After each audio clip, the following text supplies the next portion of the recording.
Hello, everyone. Thank you. Thank you for coming today. And just as you can see, we are still doing this all by Zoom. And we've determined that we would do our board meetings by Zoom, and then we'll do the retreats in person. So we'll talk more about the retreats later.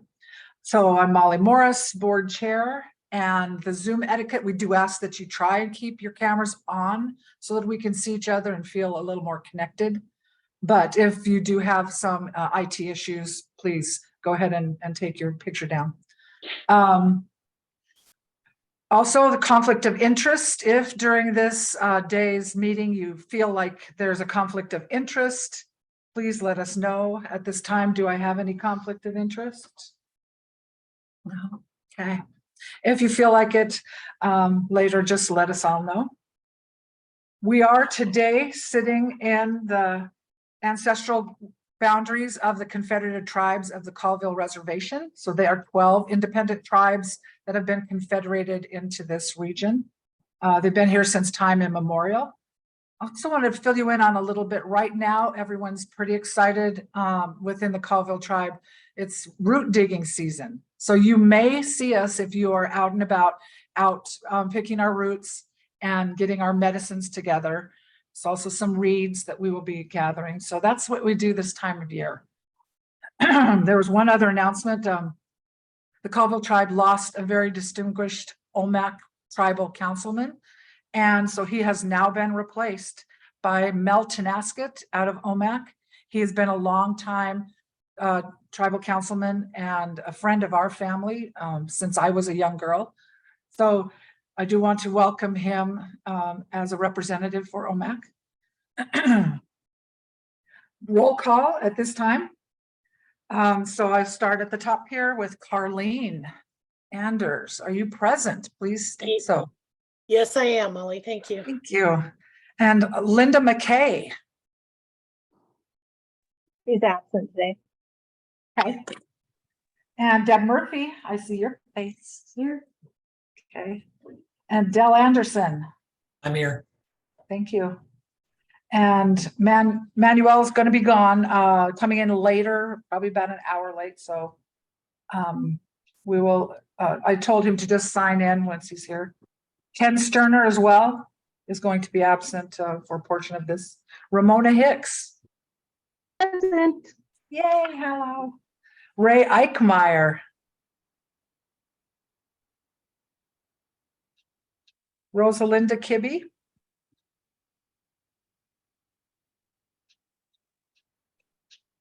I know she was going to try to sign in.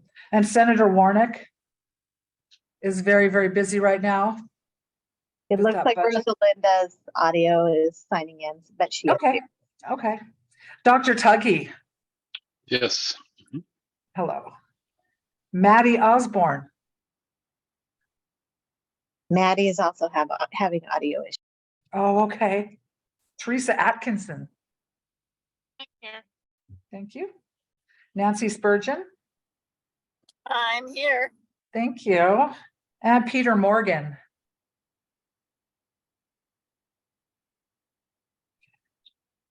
All right, so that is all out. He's also out. Okay. All right. It is a busy time right now with spring break for all the kids.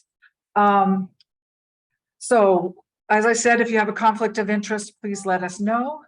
We also have the consent agenda, which is from pages 1 through 11 of your board packet. It includes the consent agenda, minutes from the February meeting, and in the monthly financial report. Now I'm going to give everyone just a second to review that.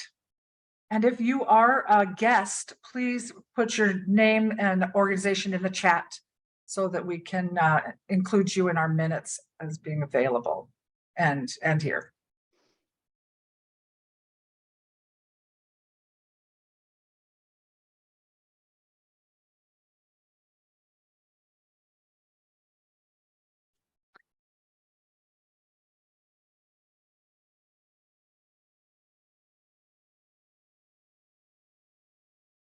So we're looking here at the minutes.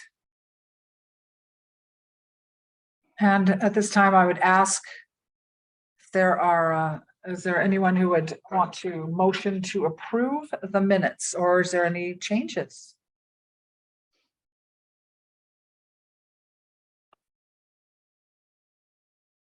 I'll make a motion that we approve the minutes as read.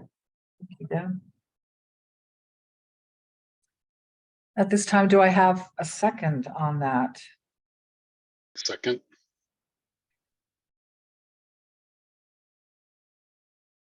I have a first and a second. Is there any addition or any questions that anyone has as we get now to the bottom of our consent packet? All right.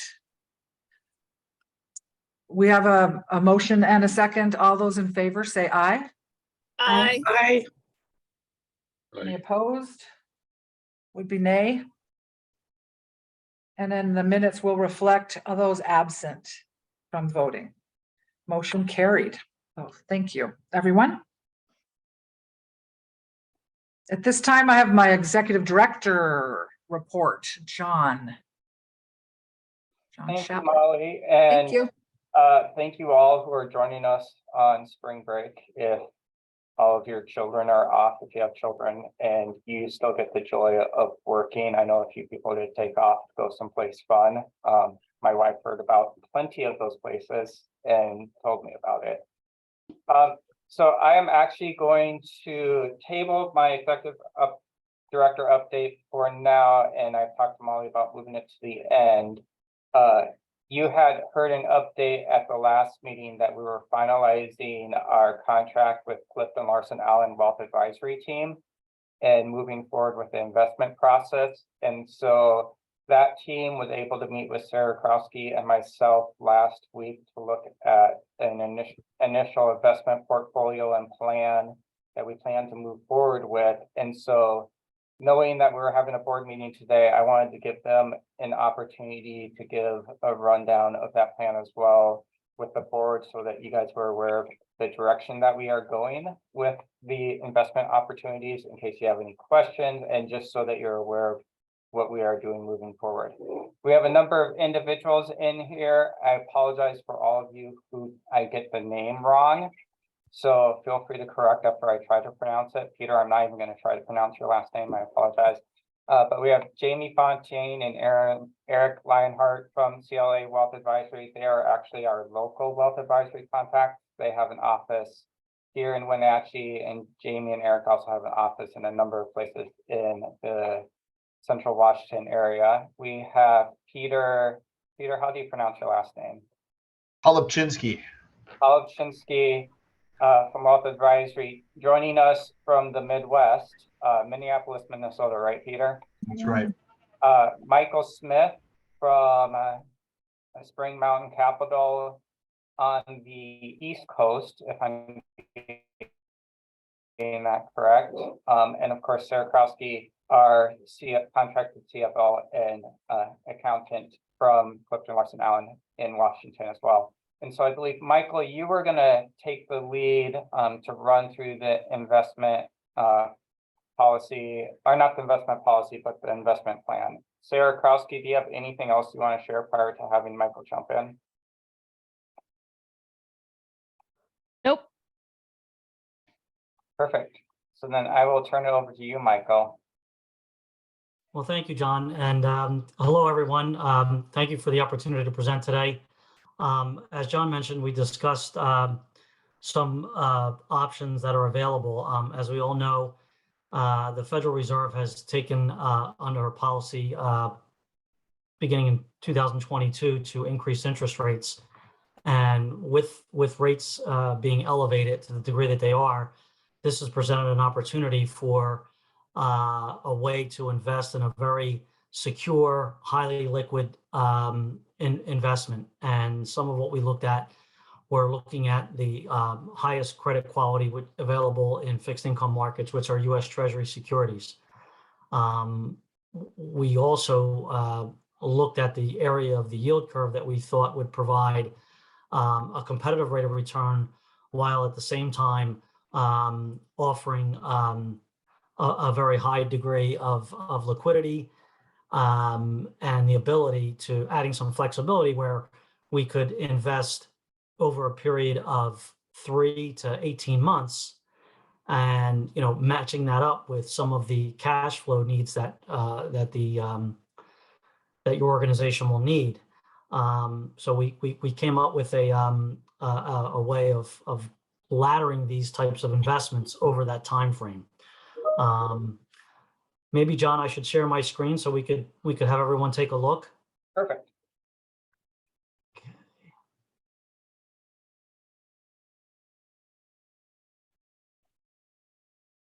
Okay. Let's see where we're at.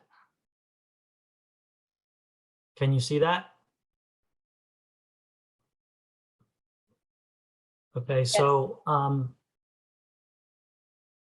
this illustration shows for a given level, and we started with an amount of 20 million. Of course, this can be adjusted to, like I said, tailor to what the board feels is appropriate in terms of the amount of the investment. But if you notice, what we did here was we took a look at the yield curve, and rather than try to guess on any specific part of the curve or any specific time frame, we thought it was prudent to maybe ladder this out so you spread the maturity risk. And if you notice, we have maturities on this starting in June and going out approximately 18 months. And you'll notice how each month is a similar amount of dollar amount invested. And this does quite a few things in order to enhance liquidity and reduce any type of interest rate sensitivity. If we had pegged any one of these specific maturities, your liquidity would not be as great, and you may experience some interest rate volatility with as the bonds are, as interest rate changes occur in the market. The investment value would go up or down based on market on how the market's behaving. So spreading this risk out along several maturities, enhancing the liquidity. I believe this type of structure to an investment provides optimal flexibility, optimal liquidity, and brings any kind of interest rate, any changes in interest rate, the effects on this portfolio would be minimized in structuring the portfolio this way. I'll go down to the next page just to illustrate how some of these cash flows continue to come in back into the account, paid back to you. And you can see here, starting in June, the first maturity comes in, and then sequentially month over month, you've got 1.2 million coming back. The nice feature about this is any cash needs for cash outflows can be addressed at that time. Anything that's not used can be invested right back into the market according to the structure that we have outlined here on the first page here. So maybe what I'll do there is stop right there and see if anyone has any questions. So every month you reanalyze going forward for the next month, is that?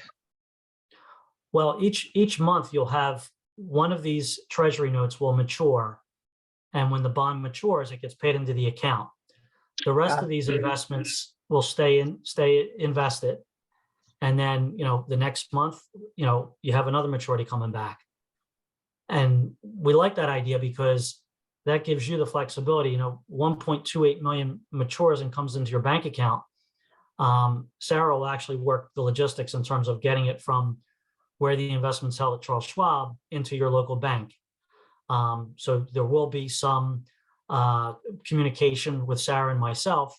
Typical would be, hey, Sarah, we've had a maturity today. What would you like me to reinvest back into the market? She may say, well, and then she can pick any dollar amount, 500,000, $1 million, whatever.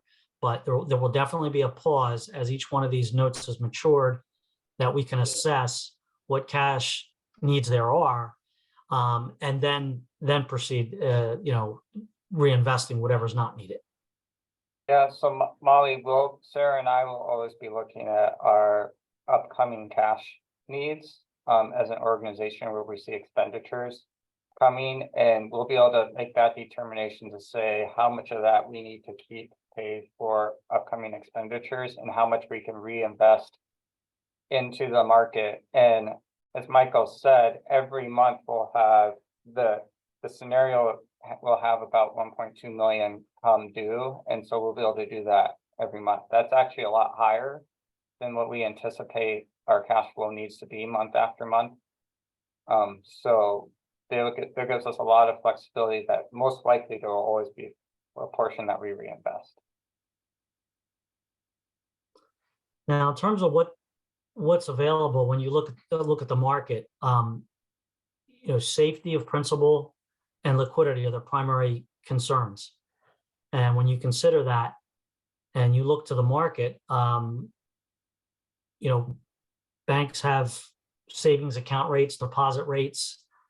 There's money markets that are available, and we took a really good look at all of those types of options that would offer a high degree of safety and liquidity. And when I say liquidity, I mean the ability to get your money. And when you take a look at what's available, the United States Treasury note is the strongest, safest investment in the world. It's also the most liquid. These bonds can be sold. If we put this together, tomorrow, and then in a week there was a decision for whatever reason of, hey, wait a second, you know what, we need that money back. That could be sold immediately. There was no issues with going back and trying to get your money, selling into the market. And at my firm, Spring Mountain Capital, we've been advising clients to actually own securities.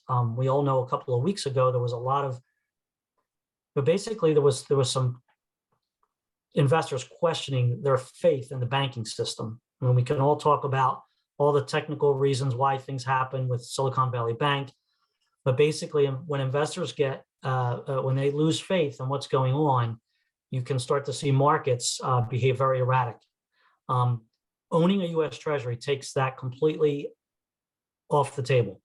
You can see right here what you own. You'll see it in the account, and not only that, John has full access. Even though Sarah and I will work together to put this together and we'll monitor it daily. If John said to him, hey, you know what, I need to get access to that account and jump right in, he can log on to Schwab, go right in there and do whatever he needs to do.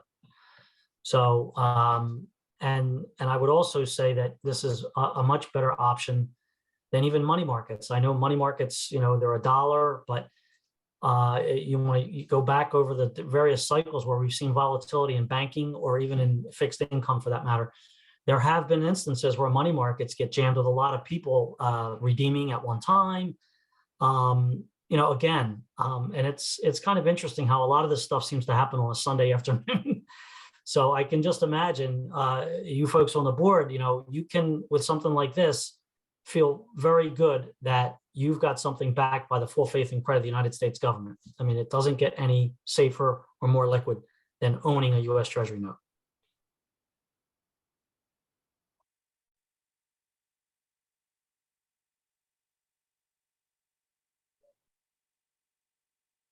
Are there any other board members that have questions for Michael or the CLA team just about the investment scenario process? Peter, I see you on mute. Yeah, I was just going to add, just so everyone's clear, and say, well, Michael's with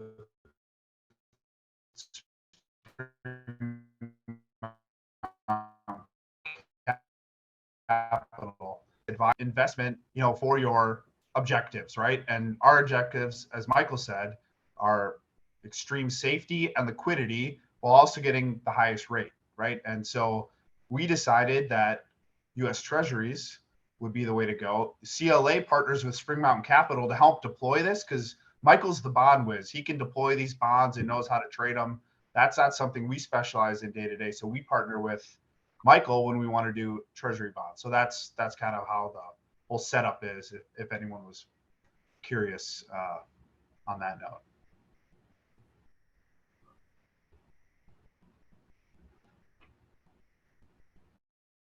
So I also kind of wanted to add that all of this is within the investment policy.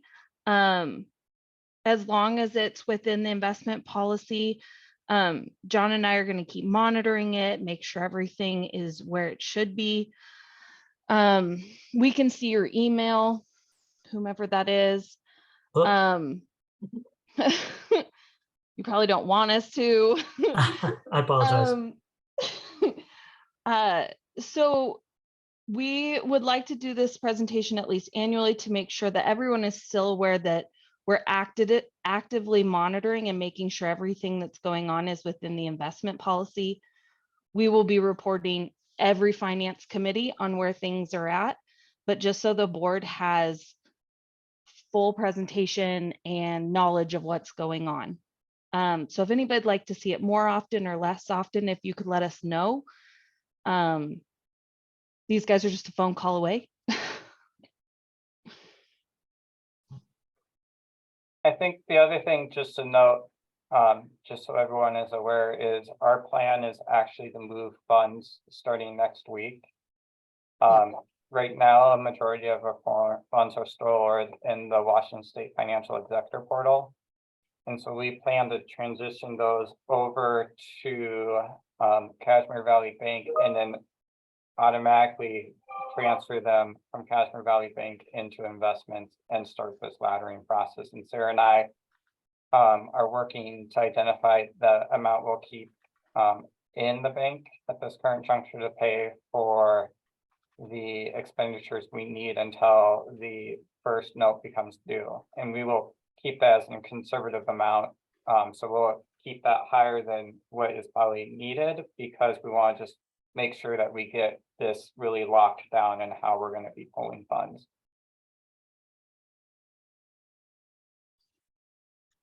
Any other questions?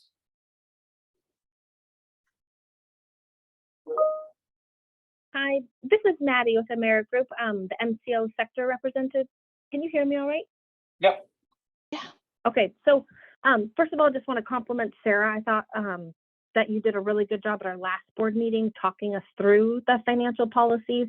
So that's what gives me comfort in this presentation, that we've done our due diligence and homework, and I thought that you presented it really well to the board. So I appreciate the level of detail as well as the follow-up. I think I was about to ask questions, but John, you were giving the answers for those in terms of the amount of funding that we were looking to pull out and make investments, and then just wanted clarification that the Treasury, that's the only investment we're looking to make at this time. Like whatever bulk fund you decide to pull, we're not like also doing like an S&P or any sort of other investments at this time. Not at this time. Gotcha. Okay, interesting. Yeah, I would just I think that's great. I think an annual update is good, but if we could also see if this is covered in the finance committee at a quarterly meeting, I would love to just see that. So we can see the total amount and what have you. And then I agree also with the policy of making sure that you have enough to cover your expenses, at least within the next 6 months to a year, right? Because we know the waiver is changing. So I'd also love to have a discussion at the board level in the future, perhaps about how we can invest in the community or what we're looking to do with this funding, right? So I completely agree that it's a great idea to pull this out. We don't even have a choice whether we're having this sit or not. We need to pull it out. We need to invest, right? We need to make money off our money. That's a good thing to do.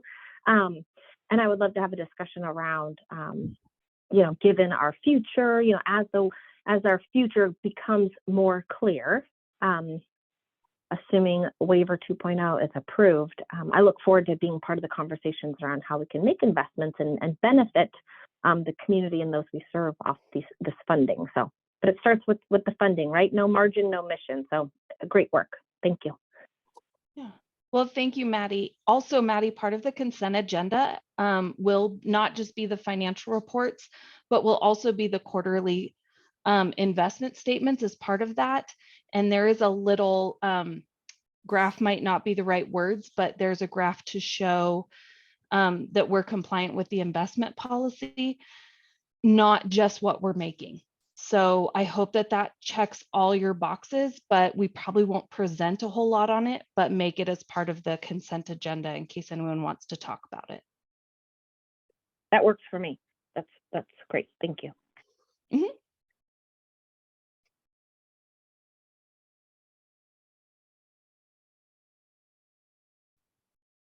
any other questions on the portfolio?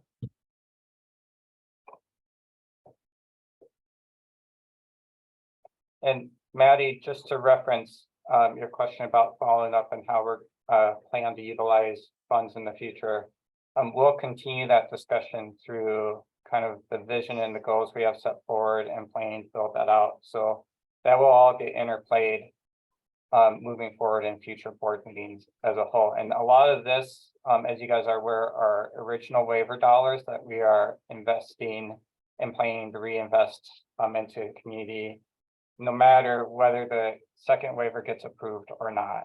So the second waiver will also have funding and scopes of work that we will be able to engage into.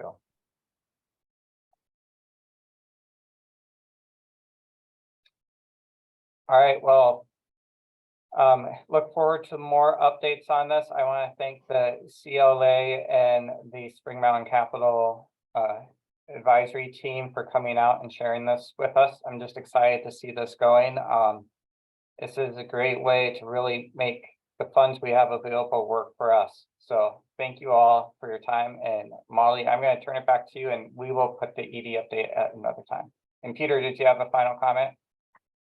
No, I just want to echo your comments, John. Excited to partner and looking forward to working together. Thanks, everybody. Thank you. And Thank you all It very much looks- for the opportunity. yeah, thank you so much, you guys. Very good. Waiver renewal? Is that We should have Sarah shared investment? for the So we task force. keep Sarah up here on the hot seat. Thank you, Sarah. Hi. Excellent. Yeah. Wendy's.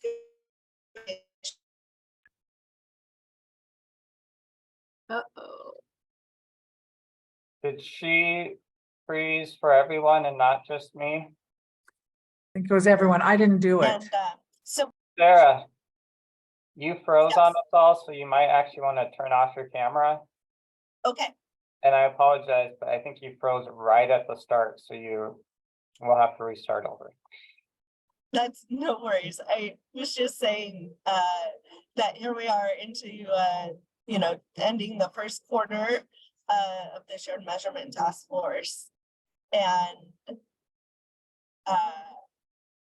yeah, we just had our first half-day retreat, which was really fruitful. And Wendy, if you don't mind going to the next slide. So just a quick reminder of our purpose as a shared measurement task force is that we strive to gather, assess, and use data so that all people and places in the North Central region feel they are thriving, no exceptions. And so we are charged with trying to co-design a shared data infrastructure that will guide partners within our region in prioritizing and evaluating efforts to improve the health and well-being and expand the vital conditions that we all need to thrive.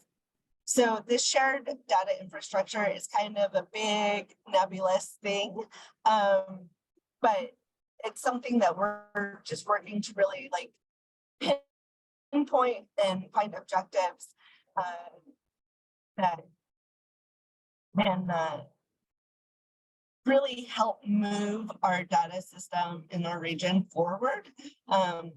And just really build on existing resources and come up with new and kind of forward thinking ideas at putting our community at the forefront and at the center of all of our data procedures.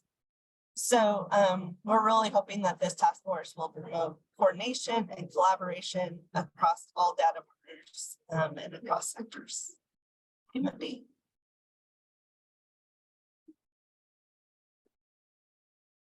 Next. And just a reminder of who all is involved. These are task force members. So we have members from Confluence Health, from Cafe, the Moses Lake Community Health Center, Carolyn, Valley Our Future, Grant County Public Health, Okanagan, and Chelan Douglas, Douglas Health. We also have representation for the North Central Washington Equity Alliance, Anthem Insurance, thank you, Maddie. Philly Medical Center, and then the Okanagan Tribe through Dr. Wolf. So we have a really wide range of sectors covered, and some really great thinkers, and I'm just really excited everyone who's signed on to be a part of this task force.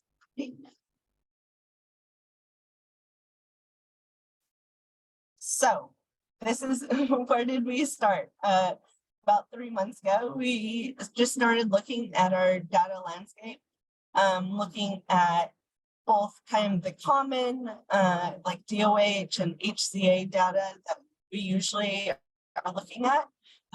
But we also looked at some of the smaller data sets. So the surveys that Our Valley, Our Future did, we're looking at the surveys that Tread has done in our area. So we're looking at kind of this big, large, wide data landscape that have large kind of national and state level data, but also the small community level data. And we want to know, what does a successful regional data infrastructure look like?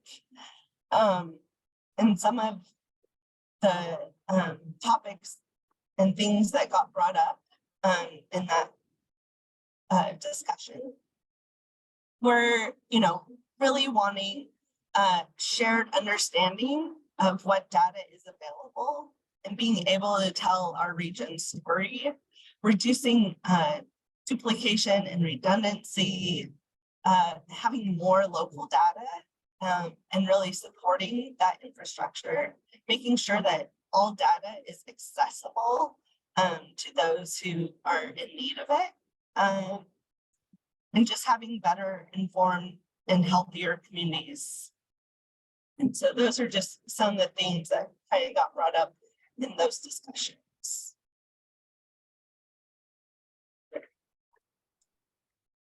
We also are starting to really share the vital conditions with our community partners, just so that we all have a very shared language and have a framework for the work that we're going to do. And ask the question that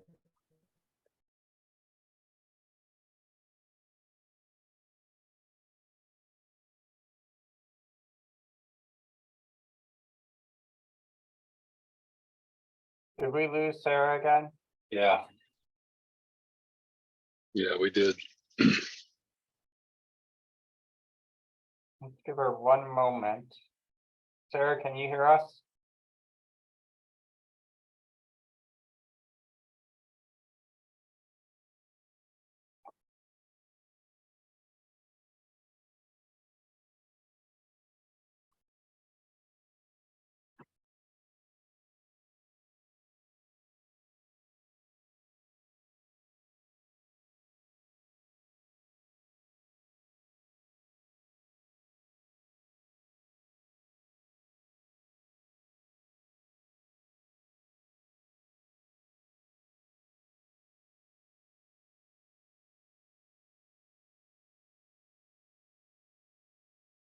All right, Molly, I saw someone coming in. Mariah, do you see her at all, or?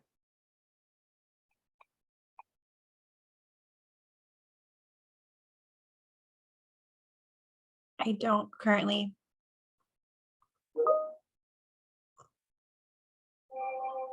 John, I think that was me. This is Nancy. I think that was me coming in because I went from my phone to the computer.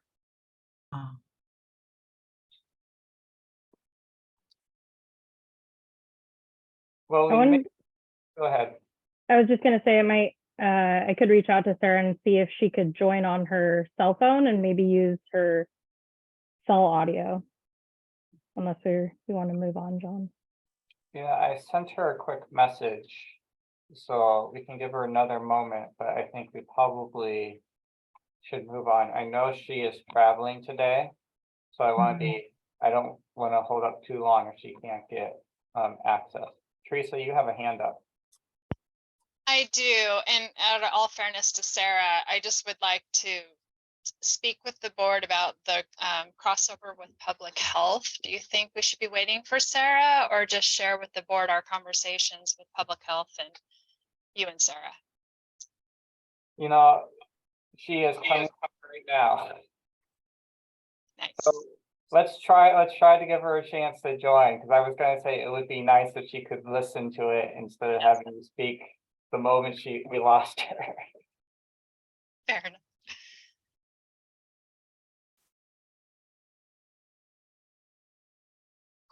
Thank you all for bearing with us. I think we had a conversation about tech at the start of the meeting, and so it wouldn't be right if we didn't talk about tech issues and then not experience one. Sarah, I think we pretty much I'm back. you at the start of the slide. I apologize. And Teresa also wanted to speak a little bit about the conversations we've had with public health. Are you okay if she jumps in right now? Yeah, no, that'd be great. Awesome. I just wanted to wait till you got back on, Sarah. Oh, So as Sarah was envisioning this task force, obviously in public health, your public health departments still have data staff, data analysis. In fact, we can't give access to data. So that one point about equal access where appropriate, obviously, yes. Goes without saying, even with healthcare authority type data. And so we have met with Sarah and John, and this is another one of those really close crossovers with public health. And we're just asking that we don't duplicate and that we kind of respect the lanes of the local communities and their data. So this is like a regional approach, looking for gaps in data, because no matter what we do, there's more work to be done than any one of our organizations has the ability to. So I think we just really asked of Sarah, please don't duplicate what we're doing. We're doing community health assessments. We're trying to get our hospitals to come on board with us to do that process. And Sarah's right on the same page with us. And then now seeing where they're migrating to that work. So I just wanted to pause for a sec. Just the public health is involved, as you saw in her membership. We're trying to be at her table as much as possible, just as she is a part of our EPI consortium, participating on a weekly basis. So I'm really hopeful that we'll continue just to kind of bridge the data work and just stay clear of duplicating and honoring the work of local communities and their work. Exactly. Thank you so much, Teresa, for that. It really is all about just supporting what's already being done, and just trying to give all the resources possible to have the best data for our region. And yeah, Wendy, if you want to try and bring up my slides again.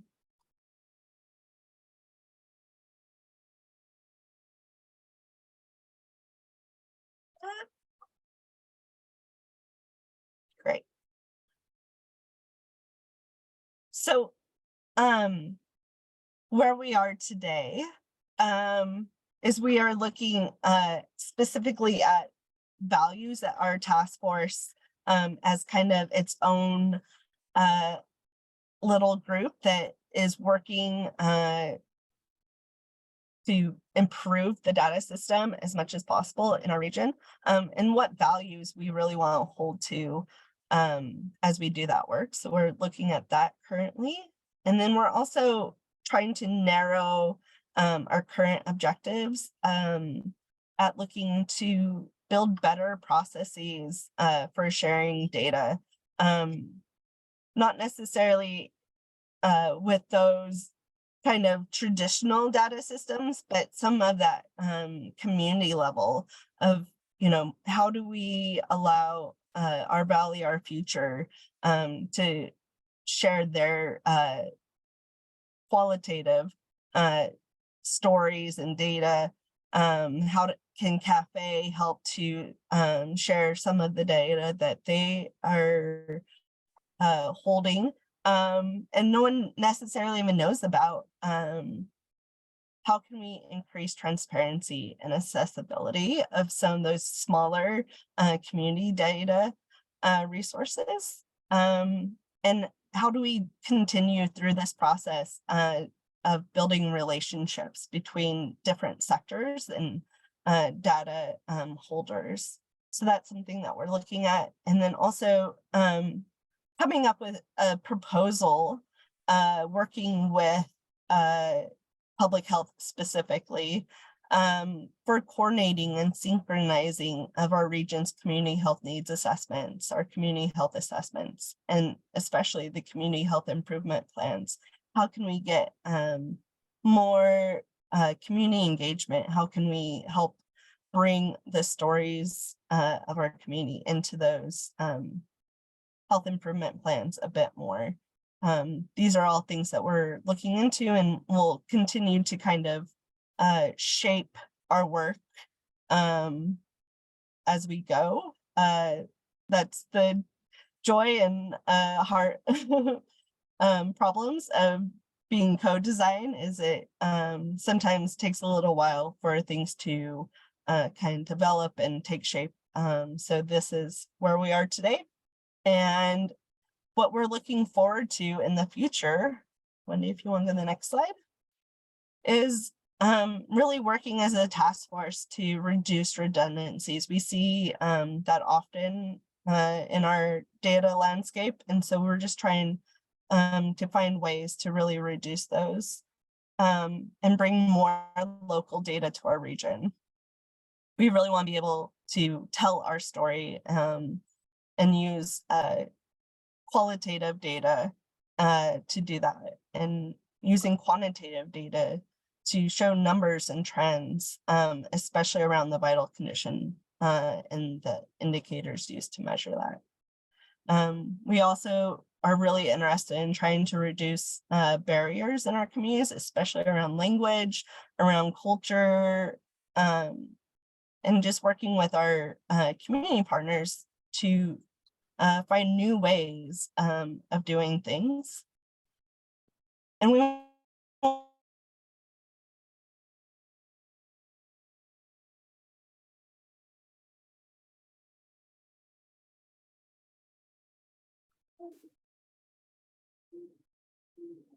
We lost you, Sarah.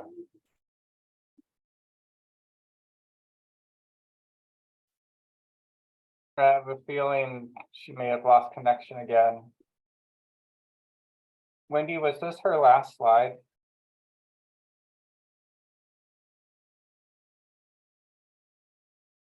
Yes, it was.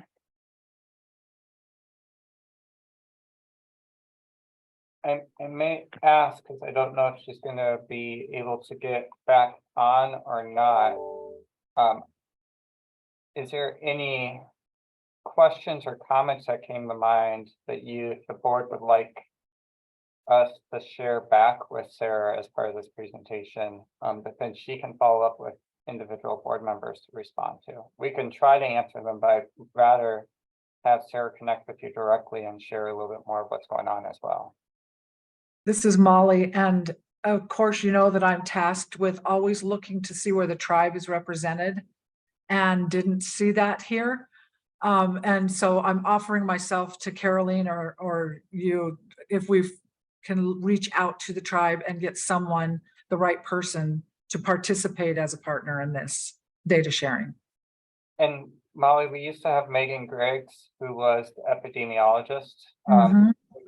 Tribes, and then she had left for another position. She was out of North Carolina, so you know, she obviously found something a little bit more local, but we'll reconnect as well. Right. Just a couple months ago. Okay, I just wanted to make sure we got that. So, John, this is Nancy, and this is not a committee that in my previous role I would have jumped to be a part of, but with the Central Washington AHAC, I'm thinking that this is something that the AHAC needs to be represented on this committee. So maybe I can reach out to Sarah or she can reach out to me. Perfect. And Nancy, don't commit yourself to being the director of the AHAC until it gets decided, unless you have new news to share. No, although the news is not, we only have one person to interview, but and the 6, we had others, but they have dropped out. So we'll see how much longer I'll be doing this. Dr. Tuggy, I saw you unmuted. Did you have a comment or question? Well, yeah, I'm just curious about what, as the committee continues to go on, what are the data fields they're really going to be looking at? I mean, I know it's to be tied to the vital conditions, but I'm just curious about how much, what are we really going to be looking at? What are the kind of the metrics that actually matter for what we really want to do? And I think if they're based on the vital conditions, that will certainly be probably the most useful for the scope or the level of work we're doing. I mean, the challenge that we have, obviously in healthcare, we have tons of data, and the problem is how are we actually filtering it? What are the metrics that actually matter? And that's even within that one sector, it's a difficult discussion to have. So I'll be very interested to see, as they're narrowing down, what are the fields they really want to look at? How is that going to be impacted by the activities that we're doing? Are they really the right measures? So. Sarah's getting on again, luckily. So Sarah, well, actually, Dr. Tuggy, can you summarize your question for Sarah again? Yeah, I guess the question is just, as you're moving forward, what are the data fields you're going to be really looking to center on as far as the work around the vital conditions? So like the indicators around vital conditions? Yeah. Yeah. So there is a set of indicators that have been put out by IP3. And I could pull those up. If you wanted, I could send those to you. Yeah, just send them these. I'd like to see what they look like. Yeah. Yeah. And I've also compared the IP3 indicators and compared them to like public health, community health assessment that's being worked on right now. And there's some that overlap, and then there are others that are different, but like somewhat associated to what we're already looking at. They might just be, a little bit different, a little nuanced, I guess, for specific vital conditions. Okay. Yeah. So, And Sarah, I had a they're very list pulled close. up. I had a list pulled up and I put them in the chat. Perfect. Thank you so much, Wendy. And Dr. Tuggy, I would just also note, and sorry, Sarah, you came in after he got to share his full question. Some of this will be within discussion of the group to help define and refine. So these are some starting thought processes, but it's really more of a creative process to help come to what those key indicators will be too. Yeah. Good.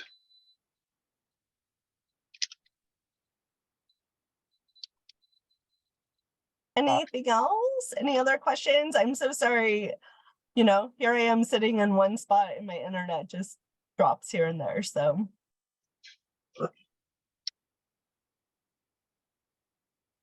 All right, Molly, I think we can move on. I know we're a little over time. Yeah, and actually, John, if you just stay right where you are, it's the waiver renewal discussion with John as well as Caroline. Welcome. So thank you all. Ken, I saw you join. Thank you for joining. He somehow got lost in Zoom land himself, trying to figure out how to get into the meeting, but we got that solved on the back end. So really today, what I wanted to do was give everyone an update of the Medicaid Transformation Project Waiver Renewal. You've probably actually seen these slides back in the day last fall when the renewal was getting started and the healthcare authority and Mike Arnest came and presented to the board. But I just really thought this was a good time to recap where we're currently at in the waiver discussions and just a reminder of where the waiver is, what it's focused on. There's a strong connection to community-based care coordination in the waiver.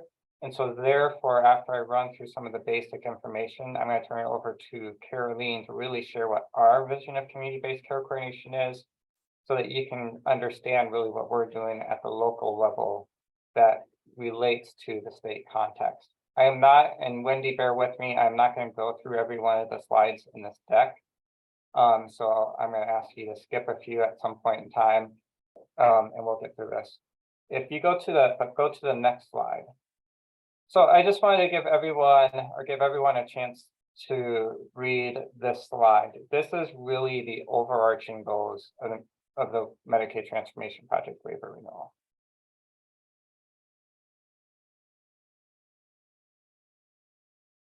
So I'll give you one moment to read through a little bit of the components.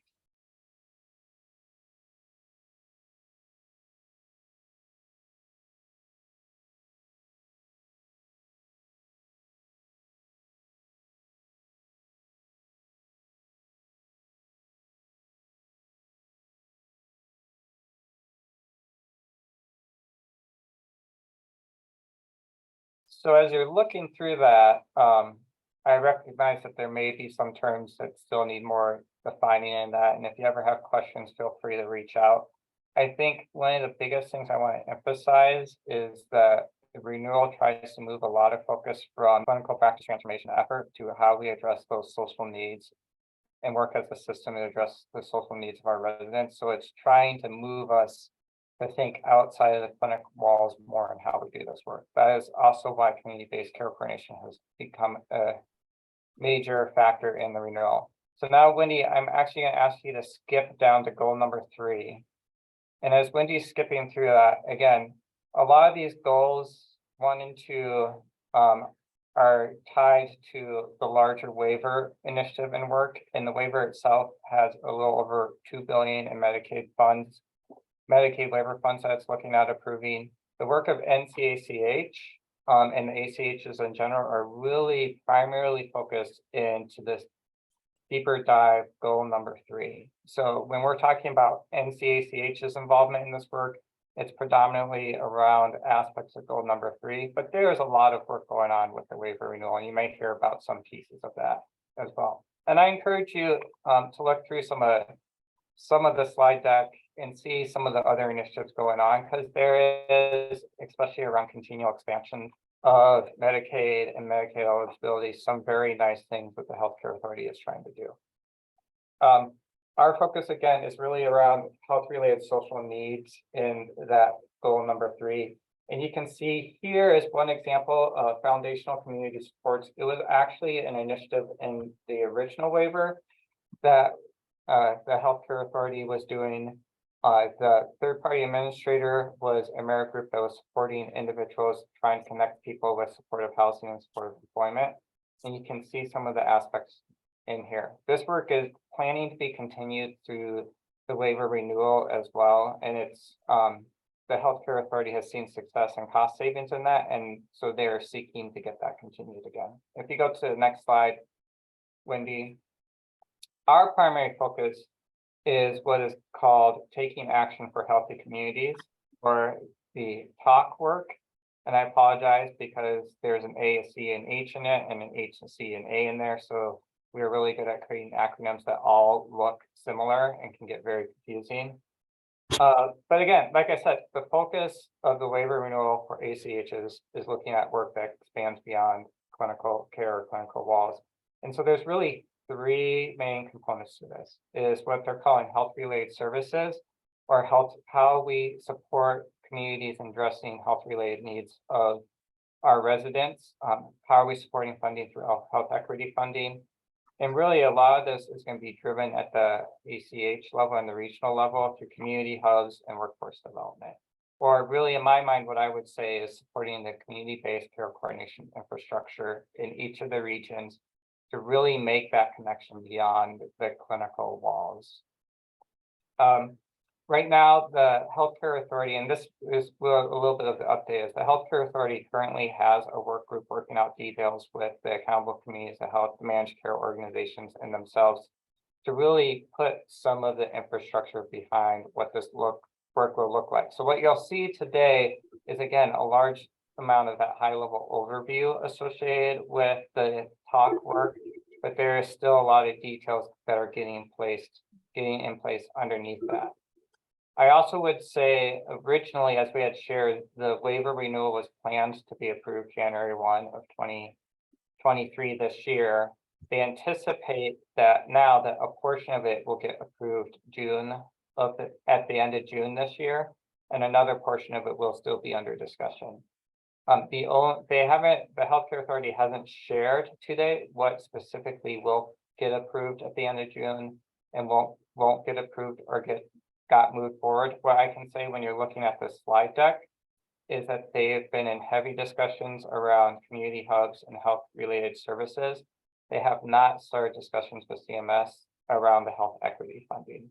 So if I had a chance to estimate what work would get approved at the end of June and what work would get delayed, I would say the community-based care coordination work and health related services work are more likely to get approved.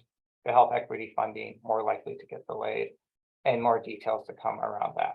And to be honest, we haven't had a full discussion around the health equity funds with the Healthcare Authority for me to even provide you with a lot of detail behind what is involved in that. The other thing I would note in this is the Healthcare Authority is tasked with starting up what they are calling a native hub, and they have a tribal liaison, Lena Nashand, who is working to build that out. Still a lot of details to come behind that. Molly, I wish I could share more with you, but to be honest, I don't have enough information at this point to really tell you what that's going to look like. If you go to the next slide. So as one of the primary initiatives around community-based care coordination and these community hub works, they're looking at increasing the delivery of health-related services in what is called in lieu of services. And so you can see some definitions up here. What I would say this primarily driver is that they're working with in lieu of authority with the managed care organizations. And I know Maddie is on here and she could probably explain this in a little bit more detail, to deliver a specific set of services or expand the set of services that they currently are able to deliver to provide social needs services in lieu of high cost care. So currently, managed care organizations have a set of services they are able to provide in lieu of service. And this would also, again, I would say I'm giving you the high level overview, and we could bring more details and bring the MCOs here to share more details with you if you want the specifics. And they are able to go through an authorization process to determine those kinds of services that they can provide and the need for a qualified resident or Medicaid patient to receive those services. The Healthcare Authority is looking at expanding that list and including an additional number of services and maybe retailing how that process is delivered, or looking at the waivers, using it as an opportunity to alter that process to be more manageable for both the managed care and the community partners.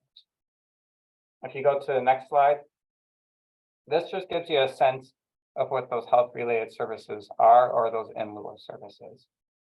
So, an easy example would be for a qualified Medicaid patient who, we could use the example who has diabetes. Is there a way to deliver medically tailored meals instead of having them constantly need high cost care? Again, I will quote that there is a lot of processes behind this. So what I would say is generally the concept is, how do we direct individuals to receiving health-related social services or social needs instead of them continuing to utilize high-cost acute care? And there's a number of processes involved in how this is getting delivered.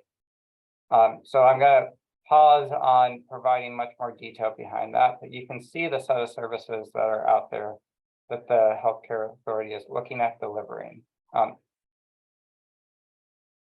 If you go to the next slide.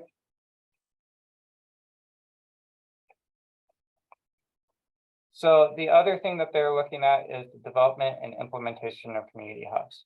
So what you just saw was information around in lieu of services and health related services. And so they're looking at, especially through managed care, delivering those services to residents in our community who are managed care eligible individuals. As part of building the infrastructure to connect people with a lot of these services, they are looking at building out community-based care coordination. And the healthcare authority has predominantly utilized this, using the term community hubs. The thing I'll note, and I'll let you read through some of these components here. What I would say as a whole is, as you read through and see some of the slides from the healthcare authority, you'll see additional semblance to what Department of Health has done around the COVID Care Connect work and moving into COVID Care Connect 2.0, where they're looking at trying to increase the community-based workforce, community health worker workforce, and then trying to drive them into systems to take better care of themselves. I would also say that, and I've known this comment has come up before, sometimes you will see semblance to, or you'll feel like you see semblance to the original waiver work around the Pathways Hub. What I would say is our region and a number of regions have learned a lot from what went wrong in the Pathways Hub, and the ultimate goal, and why I'm asking Caroline to share a little bit of what we're doing here is we're trying to take the lessons learned that we did from the original Pathways Hub and really infuse community-based care coordination in an infrastructure that is significantly different than what we visualized early on in Pathways. If you go to the next slide. This gives you, again, a little bit of overview on the implementing of the health equity program. As I said, there hasn't been a lot of details involved in this work, and so I'm just going to encourage you to look through this and know that more information is coming. Next slide. This was the original timeline for the waiver renewal. As I said, the healthcare authority is in current negotiations with CMS. They expect a good portion of the waiver get approved at the end of June. They are not sure what portions will not get approved. We'll continue to bring this back to you guys as we get more information. Rosalinda had asked in one of our finance committee communications if any of the revenue delay associated with the waiver renewal was impacting any of our budgeting for this year. And I would share the answer is no, we have not factored in any waiver renewal funds in any aspects of our budgeting. We are looking at how we would build some programmatic and internal capacity and external capacity to support this work. But at this current juncture, that is really looking at potentially when this will come due and what kind of needs and expenditures we might have. But we have not put it in any kind of formalized budget at this point, because in my mind, a lot of this is still very undetermined. We could see everything get approved and things move fast in June. We could see things get delayed. And the healthcare authority still hasn't told us what kind of runway we have in place for planning and implementation. So even if things do get approved in June, some of this stuff may take 6 to 9 months to plan before we need some capacity and structure to do this work. Next slide. You can keep going.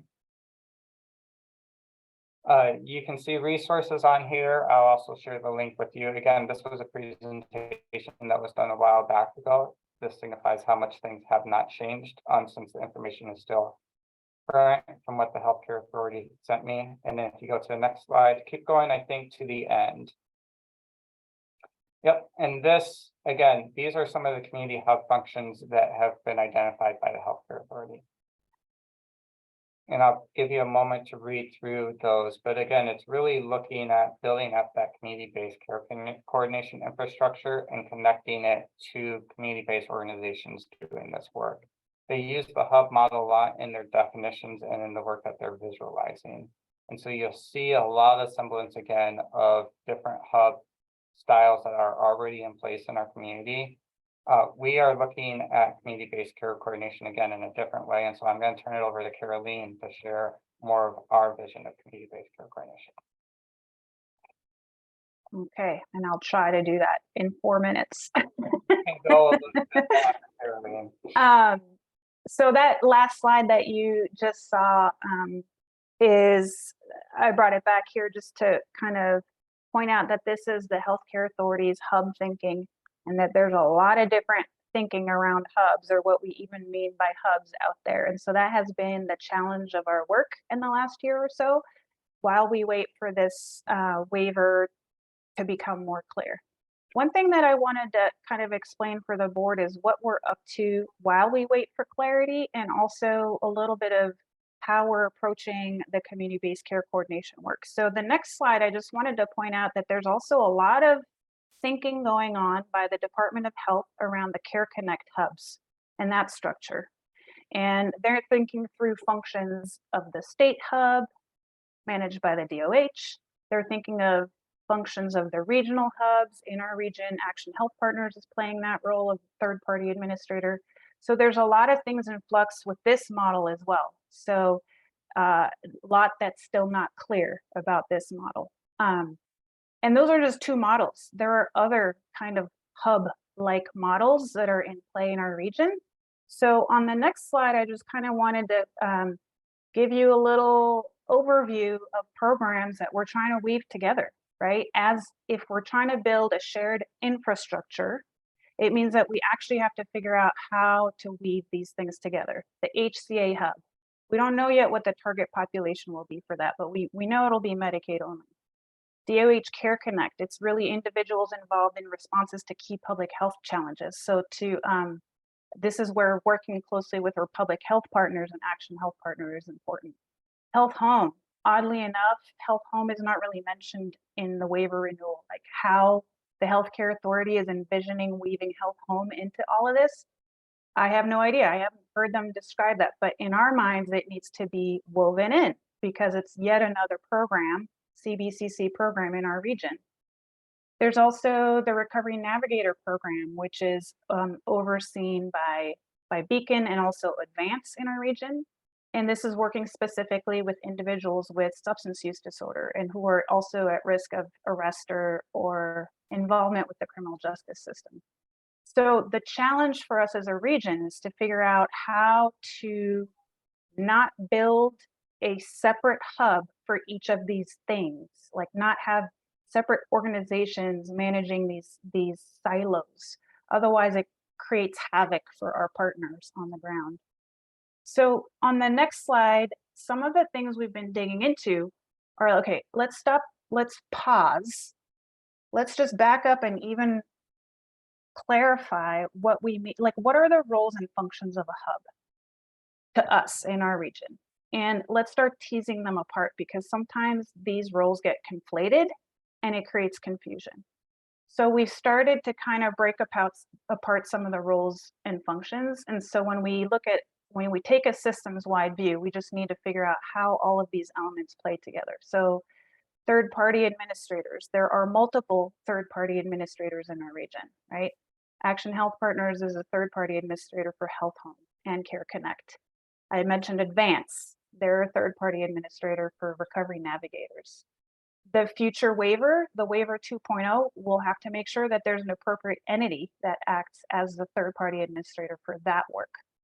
But the reality is that you're going to be tapping into similar workforce, similar training needs, sometimes very similar IT infrastructure. So you have to think about how to bring that all together into a whole regional system. And that's the fun and sometimes really hard work that we're working on right now.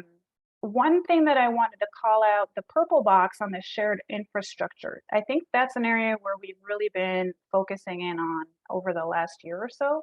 So on the next slide, I'll just show in terms of building capacity and shared infrastructure for all CBCC programs, right? Regardless of whether they're Medicaid only or this population or that population. We know that people need accurate resource directory information, resource information to make referrals. We also know that some programs are really crippled in terms of like the IT platform that helps them track their work. You have to track your work to be able to bill for it. So those are functions and elements that we're trying to invest in as a region. And Dr. Tuggy, I know at the last meeting you had asked what we were up to in this arena and how it linked up to some of the work of our clinical partners. So one thing I wanted to call out on this slide is that these two work groups have mostly been engaging our non-clinical partners, so CBOs in our region, because they really need to be well positioned and well resourced to respond to referrals from healthcare partners. So those are the partners we've been working with, but that's not to say that at some point we're going to need to really figure out how to bridge the clinical to non-clinical. We know that needs to happen, but there's a little bit more capacity building happening first. And we'll continue to have conversations as we go with clinical partners. And, you know, none of this is super clear. It's messy work, and like little by little, we'll get there. But I just wanted to share, like, this is kind of the approach and the focus we've been taking in the last couple of years. And it's just going to take many, many more years to keep plugging away at this. So hopefully the waiver will position us to leverage what we've already been working on. I'll pause just to see if there's questions about what our strategy regionally, or even for John about the waiver renewal.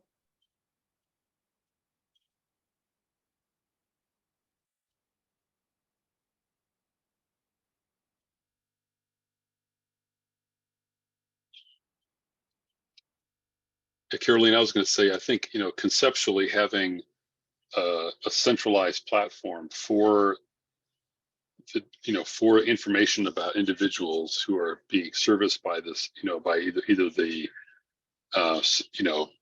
community health components or the medical community or the social services community, being able to have a place where we knew what was going on with individuals and to be able to track their progress or their movement through the system is going to be really helpful. I mean, because, you know, what we in our component, having care managers who are trying to manage patients, get their referrals done to social services and other components of, you know, housing or whatever they need, those vital conditions, typically the inability to know what's happening is really a challenge. Mm-hmm. It relies on communication, and that communication, even within our own system, is not great.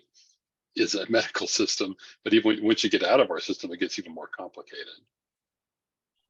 Yeah, and that whole, even the idea of having a centralized platform is a really interesting one to dig into, because sometimes I think we snap to that as a solution when really we need to figure out how to connect existing systems more so than picking one centralized one.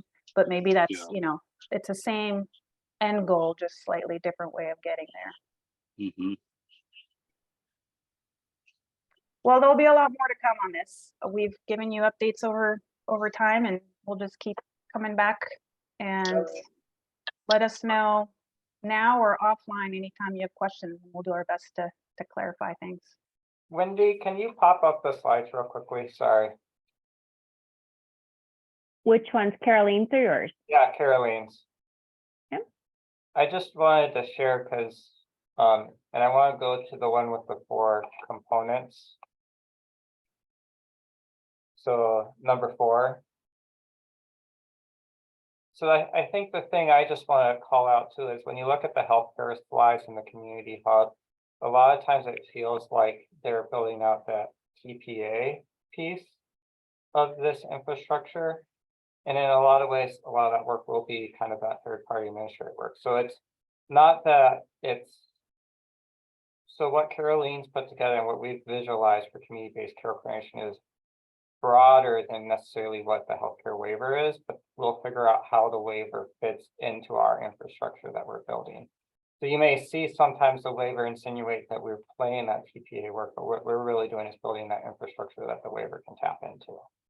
I just wanted to call that out so you don't get confused and think what you read from the waiver slides is what we're actually doing, but it's really funding source that will support some of the work we're doing. That was it. Thank you, Wendy.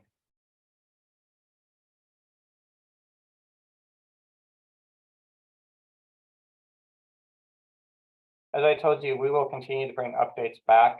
My feeling is we probably won't know more until June. So you will hear more details in the June meeting if anything is progressing or if there's any concerns about approval. Thank you. Thank you, John. And Caroline.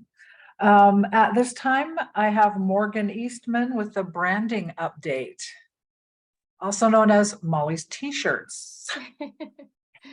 Yes, we're super excited. So at the last board meeting, I shared with you all our process as we had started going through this total rebrand. And I shared with you all the kind of thoughts amongst team and shared with you guys our voting results between the staff members and the board members and how we got to the point where we had decided on this new name that we asked you all to vote on and approve.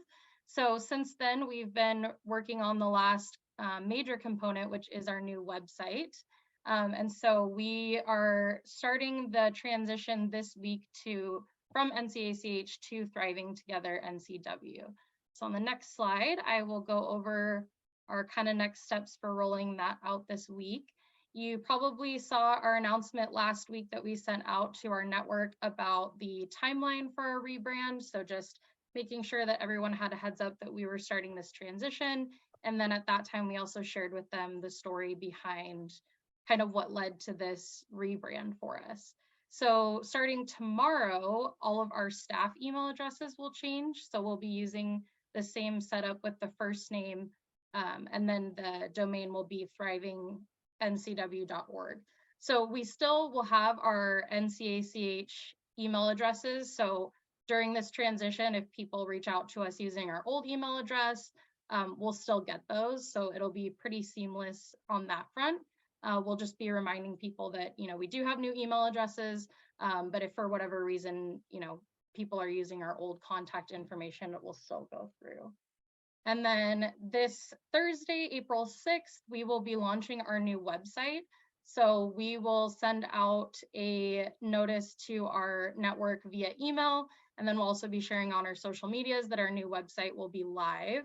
And similar with the email domain situation, we will own ncach.org. So if anybody goes to our old website or clicks on links, it'll just transfer over to the new website. So if you type in ncach.org, it'll just bring up our new website, and we'll just keep that linked for years to come, so that it's a seamless transition. And if people are looking for us, they can find us even if they aren't aware of our rebrand.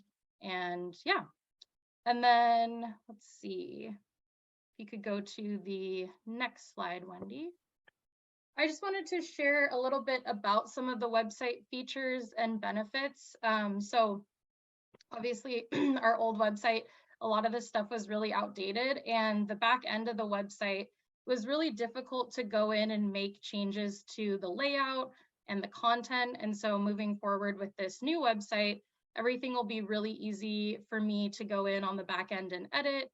And we've really taken the time to go through our content and make sure that we are updating our partners on this transition that we've been working on over the last year and a half, where we've slowly started to move beyond just a Medicaid project driven organization, and how we've really started to adopt the vital conditions and the background to how that kind of led to our rebrand. And then we have lots of good information in there that links back to resources for the vital conditions, and then really explaining what our role as an ACH is in creating a thriving region. And then if you move to the next slide, I just wanted to share a couple, highlight a couple of quick resources. It was really important for us moving forward with the setup of the new website that it was really not only a place where people could learn about what we do, but also acting as a resource for the general public and for our partners. So we have lots of ways that our partners and the public can kind of interact on our website. Obviously, all of our work is updated. We have a great new staff directory that points out, who you can contact for different projects. We have a page on there for our partner convenings, and we've built in feedback forms throughout so that people can let us know what interests them, if they're interested in attending a partner convening or hosting one, or they want to see, a new topic, they can leave that for us right there on the website. We are also working on building out a page for the partner agreement. So that's, obviously not ready to go live yet, but when it is ready, it'll just be something that I can hit publish in on the back end. So people will be able to download the partner agreement if we decide to have that up there and access all of that information. And then we have a website, or I'm sorry, a web page build out for all of our funding opportunities. That was something on our previous site that we didn't have clearly set up. So now you don't have to wait for us to email you the link if you forget it. You can just go right on our website and easily navigate to that page. We have a couple other features, feedback form to leave information if you're interested in renting one of our conference rooms. And then we also have a capacity building page on there that we'll be able to showcase all of our trainings. When our partners have trainings, we'll be able to add that in there as well. And then we have information on where you can find Narcan with a map. We have lots of equity resources. And then we are working on a page with updated data and reports. So when the website launches on the 6th, most of this will be on there. There are a few web pages here and there that we'll be working on over the next week or so. So just stay tuned, because the bulk of it will be there this Thursday, but then probably next week, those last couple pages that we're just getting the finalized details on will be live. So more to come on that. I think that was my last slide. Oh, yes, thank you. And then just another quick note. So on our website, we're working on featuring lots of great images of our partners. So over the next couple of months, we are going to be increasing those digital assets and asking our partners to provide us with any great pictures they might have, and then also hiring a photographer to go get some updated pictures of our partners. And then I also wanted to note that we will have a photographer at our May 12th board retreat. So we'll be able to get updated pictures for all of the board members, really high quality, good pictures that we can use there. And then a group photo would be great as well. So we can put that on our governing board page. Any questions or comments on the rebrand schedule?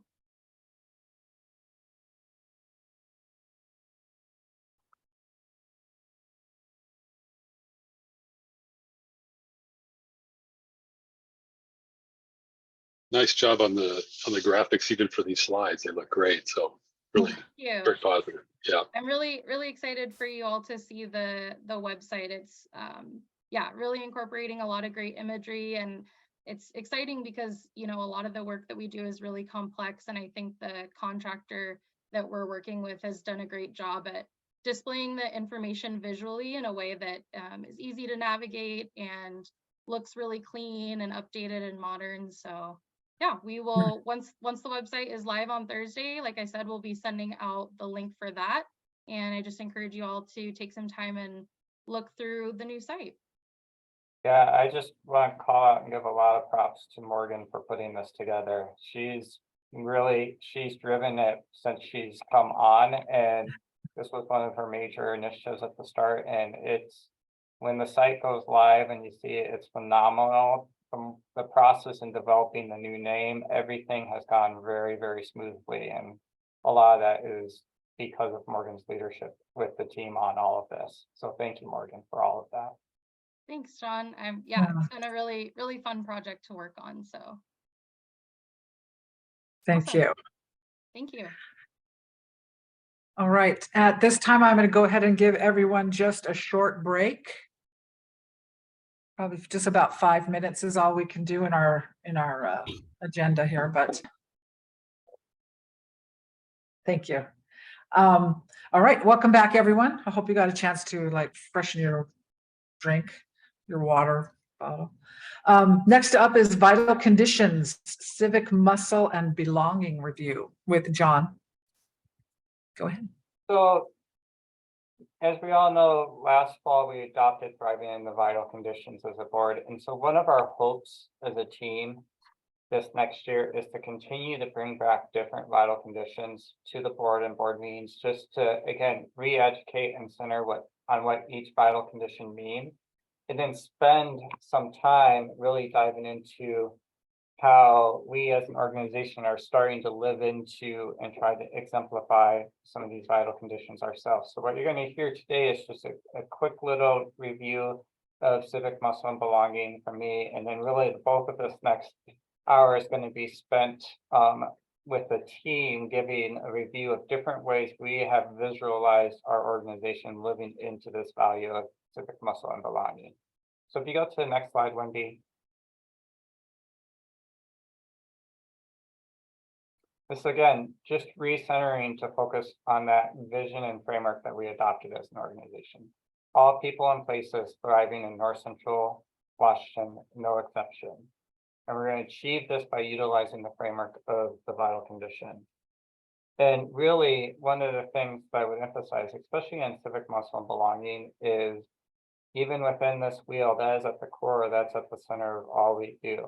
As we look at some of these definitions, and we look at what it really means to engage and lean into civic, muscle, and belonging, I'd encourage you guys to think of times where you feel like you were out of alignment with that, or when you really felt like you fit in there too, and think a little bit yourself how you felt about your thriving and your belonging in our community, whether it was part of a volunteer organization or missing out on a conversation. I think everyone intersects, especially in this vital condition, in many and different ways in our lives.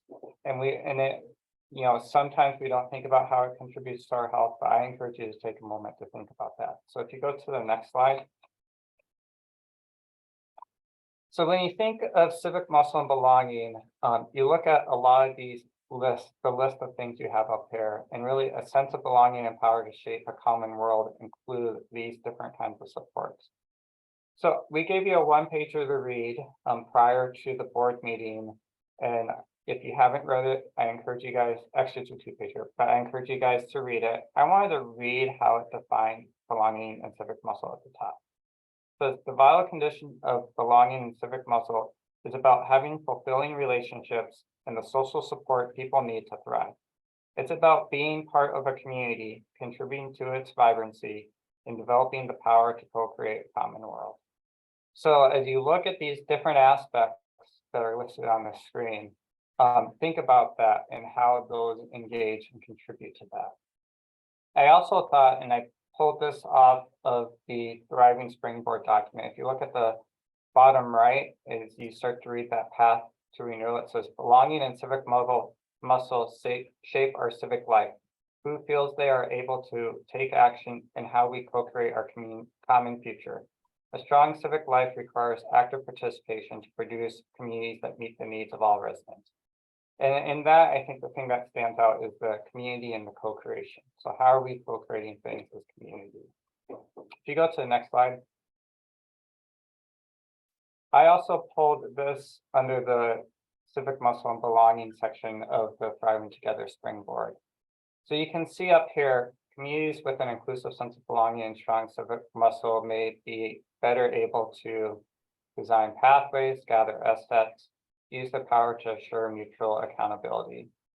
And this community-driven change is characterized by shared power between organizational decision makers and community residents, multiple perspectives, meaningful participation, and a commitment to equitable processes and outcomes. So really, a lot of this is driving, again, in we create belonging and civic engagement when we include more of the community in the work that we are doing. And we help them be part of shaping, change in our region. If you go to the next slide. Other way. I was actually at a rural health conference this last week over in Spokane. I saw a number of our partners there or your leadership staff. So it was really great to connect with them all. And the keynote speaker was sharing what she believed created thriving rural healthcare. And so a lot of this connected to what we were doing around the vital conditions and thriving. I asked Caroline and Wendy to send me some stuff while we were in the moment, and Caroline sent me a playbook for new rural healthcare partnership models of investment. And looking through this, that same aspect resonated, how rural and rural healthcare should work together and work with the communities to engage in finding ways to make change. So I would encourage at some point, I plan to share this out with a number of our healthcare partners and would encourage that as a read. And it was just another key way to link back this concept of appropriation and belonging. You go to the next slide. And then the other thing I just wanted to point out is this aspect of civic muscle and belonging has been in our mindset since we've been building out our work. So prior to adopting vital conditions, we had adopted the 3 pillars of NCACH, and that first pillar was really around an inclusive process of distributed leadership. So when you look at that pillar, and this was work that we had done with our strategy work group and shared back with the board, when you look at that first section, really look at the first 2 bullets. That power and decision making, we will not be successful. If we're not successful, we'll see that power and decision making is still held in the hands of a few, mostly clinical partners, and that people do not feel safe, comfortable, engaging, contributing, and sharing. We will feel successful if power has been redistributed to many, both new and existing partners who have the tools they need to support community-led decision making. So we as an organization have really focused and tried to embrace this idea of civic muscle and belonging and how we've made decisions and how we've guided the work that we've done under the vision of the board. And so what we are planning to do today is share some examples that really link to civic muscle and belonging so that you guys can get a sense of the work that we're doing and how we're visualizing that work under this framework. So I'm actually going to turn it over to Caroline or Mariah to really share one aspect of the work that we do. Thanks, John. All right, so one example we wanted to share with you, something we experimented with this year, is our community review committee. And we have a couple slides just to give you an understanding of what this was. And then we also invited some committee members to join us today. And we're going to do a little fishbowl activity. I'll describe that a little bit later to tell you what that is. Switching up the format a little bit. So hopefully it'll liven things up. Can you go to the next slide, Wendy? So I think we had mentioned this in prior meetings, but we had 2 applications available for partners to apply: equity funds and cross-sector collaboration funds. And we pulled together a participatory process to make decisions about what projects should be funded. And you'll see here a little image that I had found online that kind of showed different ways of grant making. And you can see at the top kind of the more traditional philanthropy to the grassroots, right? The top down. And then in the middle, philanthropy with the grassroots, and then in the bottom, philanthropy by and from the grassroots, the bottom up.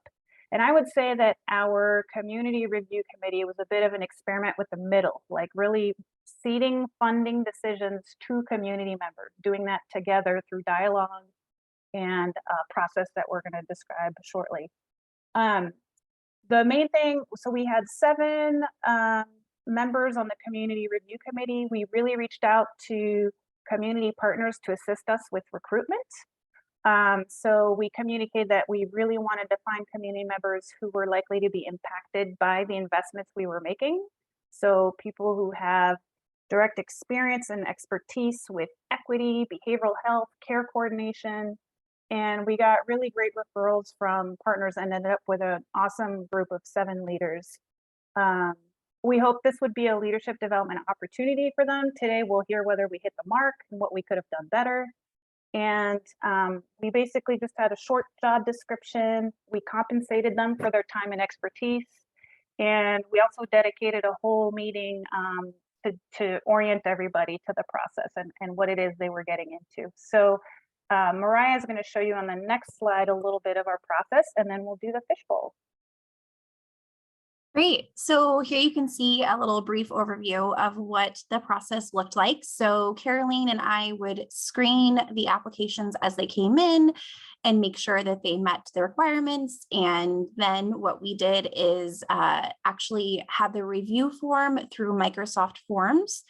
So we would send over the committee the PDF version of the application and then links to Microsoft Forms for them to complete their reviews. So we kept green for equity and purple for cross-sector, and that was just kind of how we received the review forms. And then we scheduled for each of the applicants, part of the process was an informal interview that we conducted via Zoom. So our committee members were invited to join those if their schedules allowed. And those really actually proved to be a great addition to the written application. And a lot of, we found that they really helped tell the story a little bit better than just the application did. So then, as Caroline mentioned, we got together. So we actually scheduled a monthly committee meeting. So the first Thursday of each month, we would then get the group together and go through and review the great thing about Microsoft Forms is it creates these wonderful graphs. So we could kind of show the graphs and show those that were in agreement that the proposal should be funded, those that were on the fence, those that said no. And we really just started the conversation there, and really that idea that it was a dialogue and that we had to come to a consensus as a group. And there was a few times where we tabled proposals to the next meeting just because we felt like we had members missing, or we just didn't feel comfortable moving forward without additional discussion. So that's kind of what the process looked like. And we'll go ahead and get Actually, our on the next official- slide, we just wanted to show you how our consensus decision making process, which involved video filters, and some folks couldn't get theirs to work with their phones, so they just chatted it in. But the point was that with consensus, we were really trying to understand, like, who's an enthusiastic yes. In this case, those were the unicorns. Who's just a plain old yes? Who's on the fence but can be swayed? Who's like, it's a no for me, but I won't block it. I will support it. And then the last one was like, I don't feel comfortable supporting this. We need to discuss this more. And as Mariah mentioned, that happened a couple times. So that was really the goal, for everyone to have a voice, not for everybody to say an enthusiastic yes, right? Everybody didn't have to love every application. And then we also encouraged, we tried to really encourage disagreement, because that's good. And we tried to remind people that it's totally okay to say no, because that can feel a little bit hard sometimes. But anyway, so that was our process. And so what we're going to do to help you learn a little bit more about this process is to hear directly from some of our review committee members.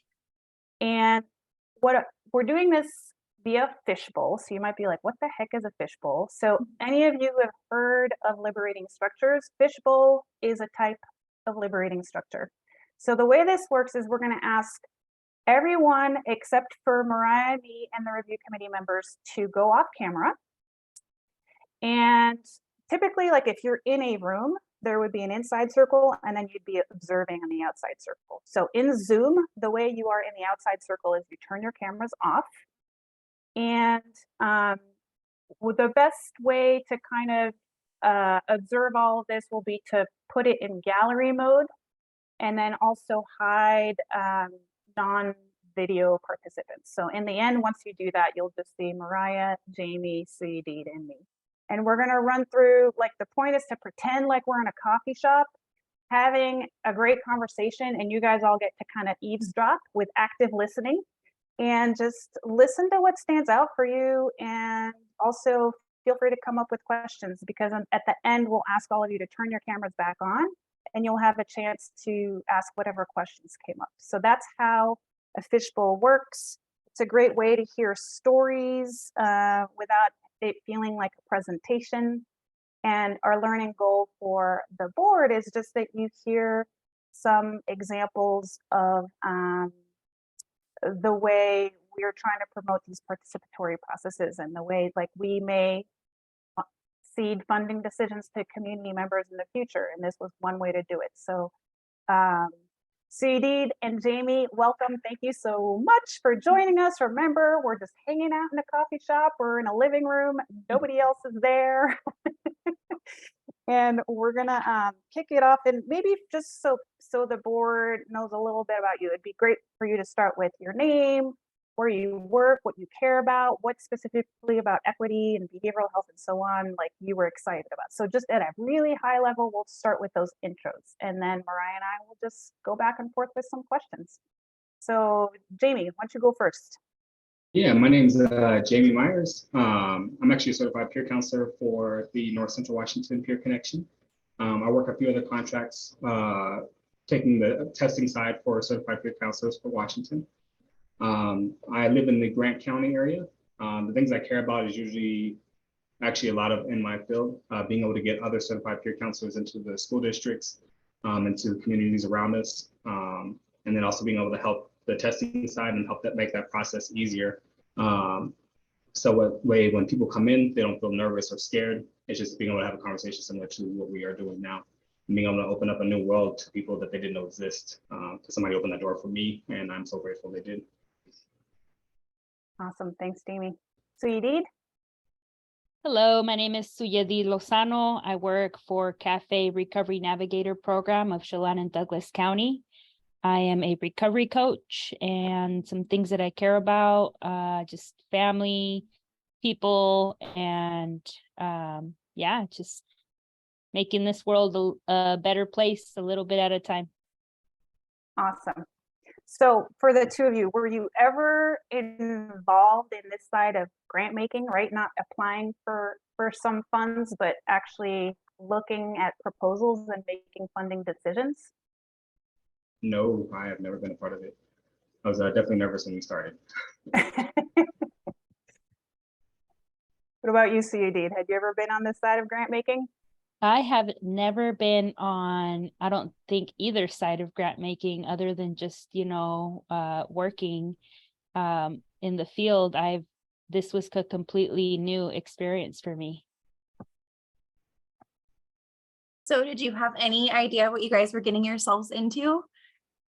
Jamie already mentioned he was a little nervous. Definitely at first, I was very nervous. I didn't really know.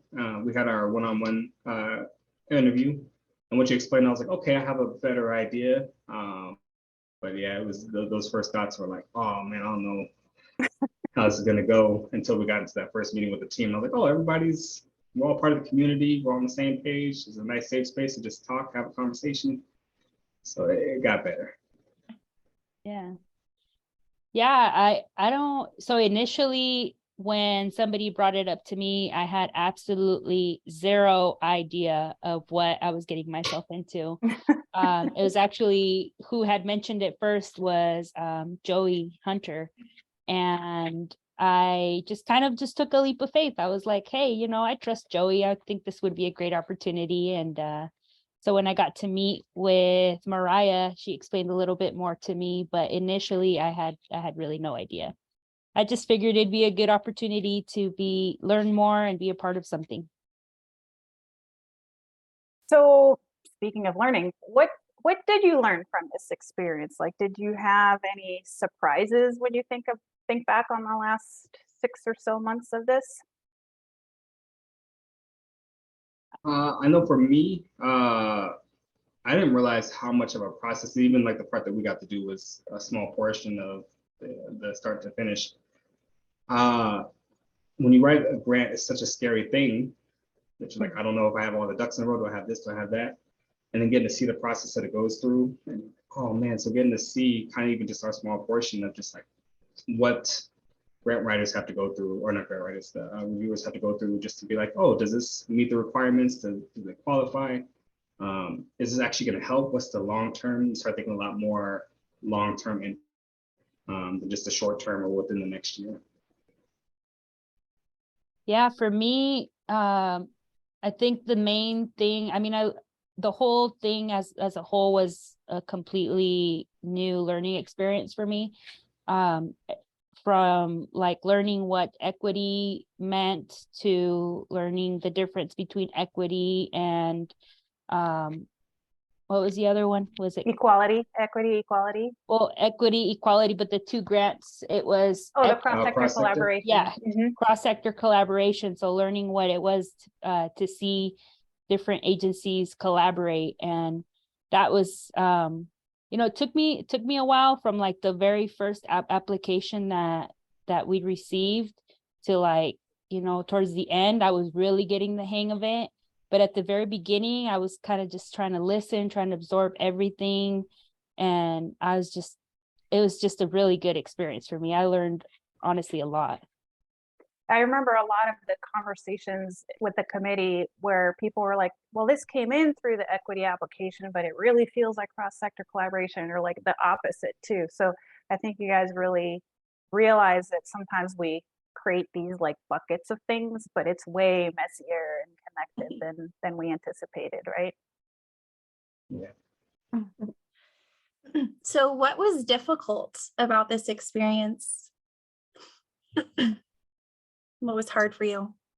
Anytime you had to say no, it was very hard because you're like, oh man, I could see that some of the applications you got, people wrote and you could feel the passion of what they wanted for the program.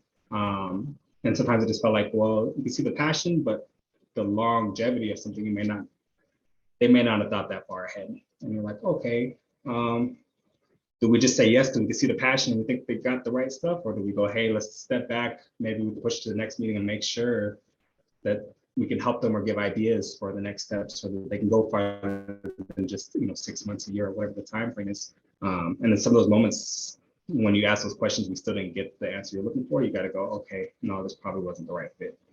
So that part was a little bit hard. Yeah, definitely saying no. You hit the mark, Jamie. But also for me was reading the applications. Like I said, at the very beginning, I didn't have very much knowledge. So I kind of leaned a lot on my other community members and Mariah and Caroline. I always knew that I had you guys to kind of email if I had any questions. But yeah, the reading part of it, going over the applications was probably the more challenging piece for me. Mm-hmm. What did you guys think of the interviews, either the ones that you joined or the ones that you listened to, since we recorded it for folks? Was that a helpful part of the process, or? Yeah, that helped with the reading applications, like you're saying, CD. Sometimes it was that you read the application, you're like, I don't really understand exactly what they mean with the words, and then you get the question, we'd ask you, and you'd ask in the interview, and they'd go a lot more in detail and give us more steps. And I'm like, oh, okay, now I fully can see the picture that you guys have in mind. So those interviews helped a lot. And for the ones that you couldn't make in person, it's like, okay, I didn't miss out. I can watch the recorded one a couple of times, make sure I understood, and then come to the meeting with good notes, the team meetings. Yep, I agree. The videos were extremely helpful. They answered a lot of the questions that we already had, and I came to discover like in the middle of the whole process was that those questions that we were typing in when we were reading the applications were actually the questions that were being asked. Mm-hmm. So that definitely helped. Yep. Yeah, we totally relied on your guys' assessments to craft all of our interviews with folks. So good. I'm glad that came through, so you did. Definitely. What could we do to improve this experience for future community review committee members? For me, I feel like this was, for being its first trial, was actually really, really amazing. You guys made it seem very easy. You gave us a safe space to be able to talk. The meeting times were perfect for our team. I don't know if that was just luck or how that worked out, but yeah, everybody was able to meet most of the time, and just being able to have those conversations, be comfortable either saying yes or no, or having the debates. We had a really respectful team as well.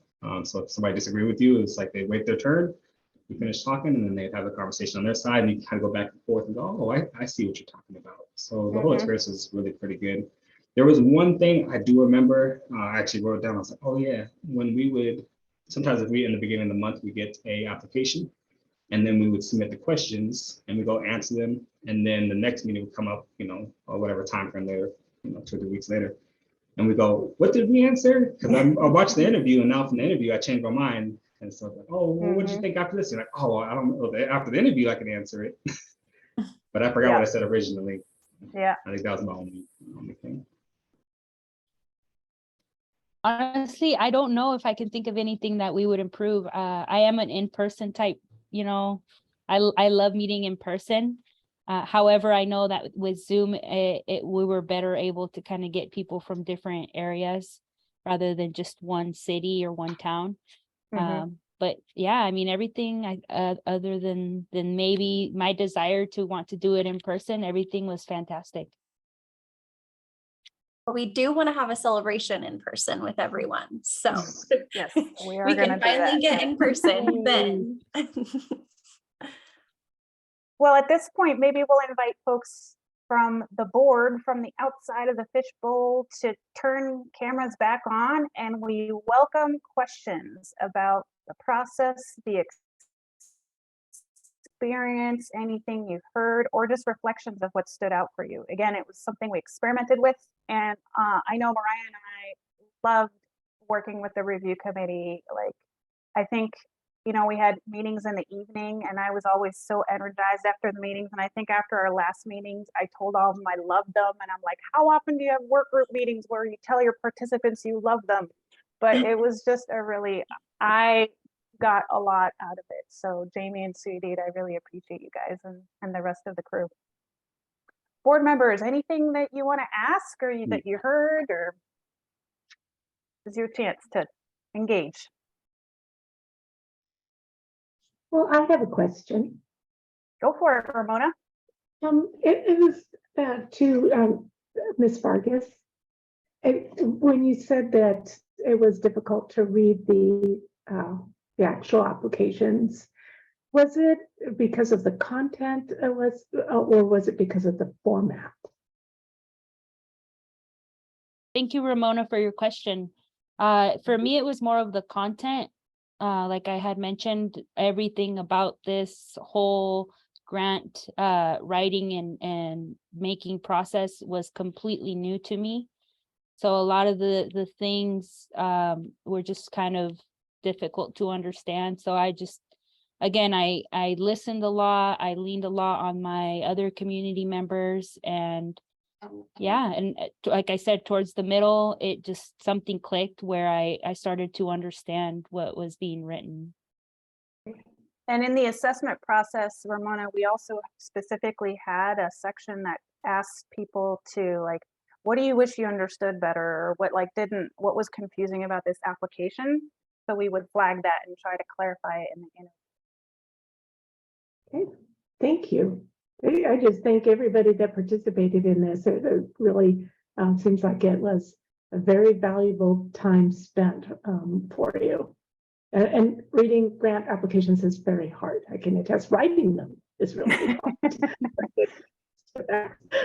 But I didn't know if it was kind of what Jamie had referred to as just you just want to help everybody, and was it just that, like, oh my gosh, was it pulling at your heartstrings, or was it more just, oh, I didn't know that's what that meant?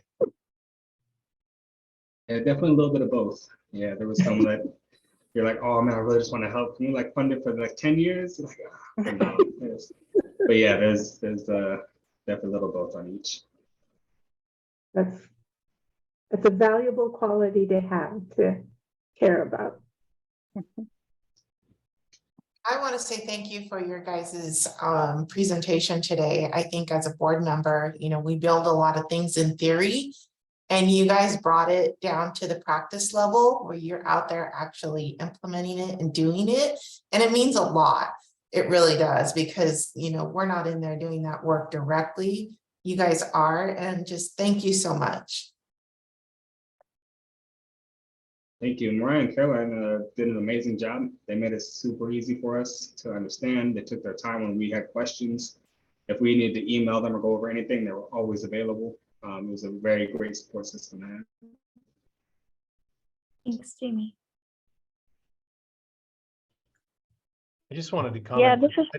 I thought the fishbowl exercise was interesting. I've never thought of it that way, allowing people to turn their camera off, but still asking them to be attentive. And it really did allow me to focus on the conversation as opposed to the distraction of everybody else. And even looking at my own video. So I'll see if I can incorporate that in some of my future conversation, but thanks for sharing that one. I thought that's a neat exercise. Yeah, I'll put a link in the chat for everyone if you want to read a little bit more about how to do it. It's fairly simple. It's actually very easy to pull off. So, any other questions, comments, or reflections? We're using it as a learning opportunity, right? We learned from Jamie and Sudie and the others, and we'll just kind of try to keep improving. But I think this was one example that we wanted to share around belonging and civic muscle. And Sudie and Jamie, thank you so much for making your communities better a little bit at a time. And I know it will keep connecting as an ACH through your day jobs. So appreciate you joining today. Thank you. Thank you. Thank you. All right. And next up, Behavioral Health Work Group with Wendy. I think we have Joey with the ripple effects. Oh, mapping okay. first. Yay. Flip it up. That's good. Joey. Oh yeah, and I was gonna kick off the main method that we used. So this is another example of participatory processes, and this is related to evaluation. So I think we mentioned this at a prior board meeting. We scheduled a ripple effects mapping session to better understand the impact of the Narcan vending machines that are located across our region. And REM, ripple effects mapping, is a very unique approach to evaluation. It's participatory, or you have people join the evaluation session instead of like being studied through data. It's based on appreciative inquiry. You have the group really validating the results as they go through storytelling. It's really designed to connect to this larger purpose. And I think related to the Narcan vending machines, I could kind of see the energy and the pride of having taken a risk by investing in Narcan vending machines. And also in the report that we put in your packet, we're not going to talk a lot about that today, but I hope you read it because there was an unintended outcome of the Narcan vending machines that showed that it actually helped reduce stigma within the recovery community. Not what we expected, but we were really, really glad to see that. The method is a great way for reflection, but also celebration. And I think we saw that at the REM event. And it's another one of those things that can be adapted to a lot of different purposes and ages and cultures. So it was really fun to work on it with the folks at Wazoo. And specifically, you can see the teeny little thumbnail of Deborah Hansen, who was one of the people who came up with this evaluation method. So I'm going to turn it over to Joey to tell you a little bit more about like some of his observations, both as ACH staff and also a participant. And I think we'll go to the next slide. Joey, I'll just hand it over to you. Thanks, Caroline. Can you guys hear me fine? Okay, sorry, my camera's off. My internet's being spotty. So I'm going to help tie in the REM evaluation report back to the theme of belonging and civic muscle.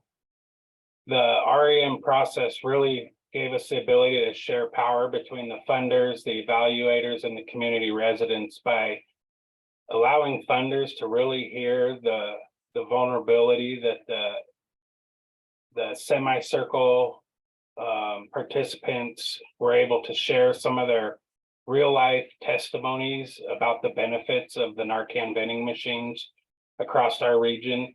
It also gave the ability for the community members to hear some of that as well. I think it was just awesome to see the participants get heard in a setting like that. Their voice was heard. They were treated like experts. And I just think it was just an awesome representation of how to build civic muscle into a population that has probably never felt some of that shared power before.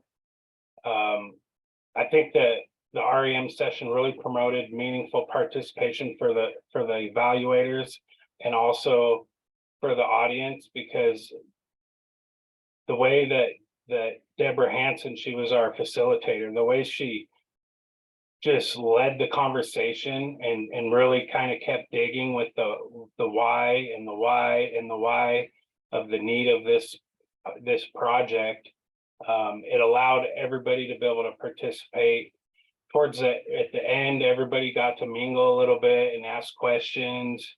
It was just a really awesome experience. And one of the important things I think that we did was we brought this evaluation method to the Alano Club, which is a safe space for the population that was being evaluated.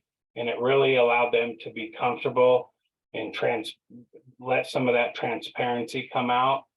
I think that this is just a real prime example of how we can center community voice and really look at that like bottom up approach, because we got to invite people that were really, if they were really got to see the effects of this machine, whether it was there was a sister who her brother overdosed and his life was saved, and she got to share that testimony and really kind of let out some of that emotion involved with that. And it also allowed the hosts of the machine, which the Alano Club was one of them, and then Hope Source was another one. They really got to share some of their input on the benefits of these machines and what it's like to be able to fill that barrier in the community because of the the stigma associated with Narcan and addiction and overdose.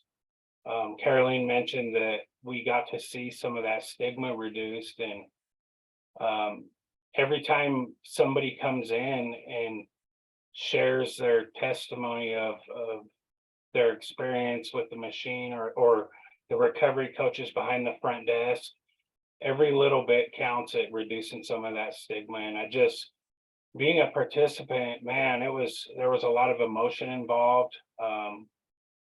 Complete transparency across the board from the participants of the REM process. And I think it's important to have a facilitator like Deborah that really invites people into a safe space and really treats them like experts. And it was just an awesome experience. And I keep getting feedback from participants and the hosts and some of the community members that were there, and really about the unity that we brought in one room of all people, from the funders to the evaluators to the residents of the community. Getting to hear that, the unity of that even helped reduce some of that stigma. And so, yeah, that's what I got on it. It was an awesome experience, and I really hope the board takes time to look at some of the data that we got to collect. And if you want, you can really read some of the direct statements that came from the participants, and just to really see a different type of data than we traditionally collect. Speaking of data, Joey, I think you put in the packet, just wanted to call it out so it's not missed, because I think the board had asked for data about the Narcan distribution and then the impact too. And so that's on pages 30 through 32 of your packet. Hopefully that's responsive. I can't remember which board member had asked for that, but so yeah, the quantitative data to the qualitative evaluation. Yes.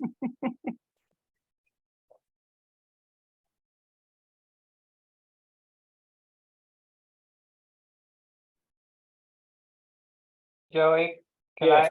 I ask you, just in light of the participatory engagement, what was probably one thing you heard in the REM session that you don't know that you would have found in the data?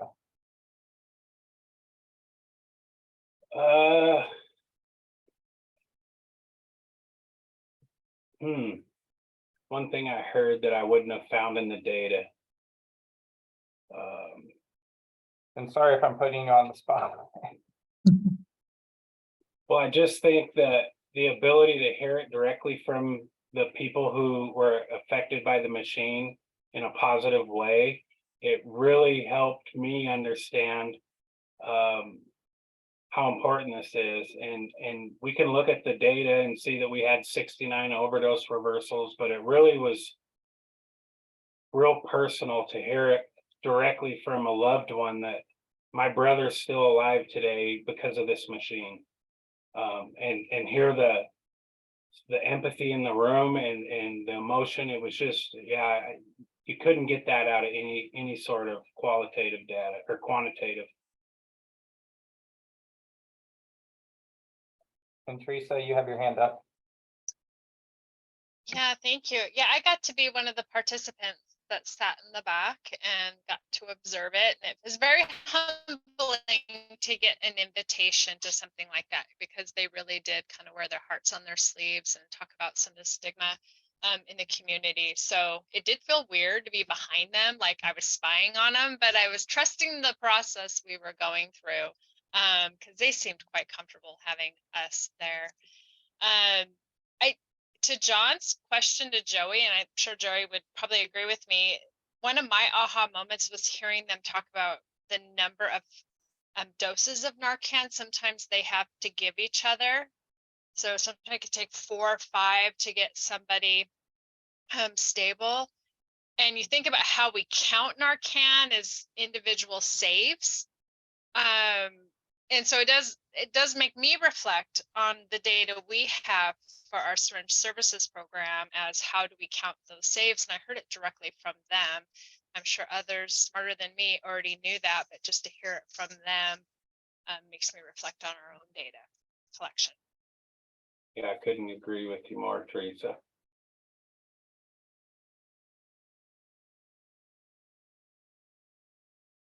Thank you, Joey. And again, this is just an example, as we've shared, how we get community engagement in evaluating the work that we do as well. And so different touch points. And Wendy, I think you are up next. I am, thank you. It's hard to follow Joey on some of this stuff. Great work, Joey. I want to talk about the behavioral health work group, and we've talked about it several times within at different board meetings, but I want to put it in respect to the civic and belonging muscle. Just a quick reminder of what John had shared when we talk about community-driven change, the shared power between organizational decision makers, the multiple perspectives on issues, meaningful participation from diverse people and organizations, a commitment to equitable processes and outcomes, and decisions that are transparent and widely supported, which was on a slide a little bit earlier. And we'd be happy to send these slides that we've been sharing out to you after the meeting.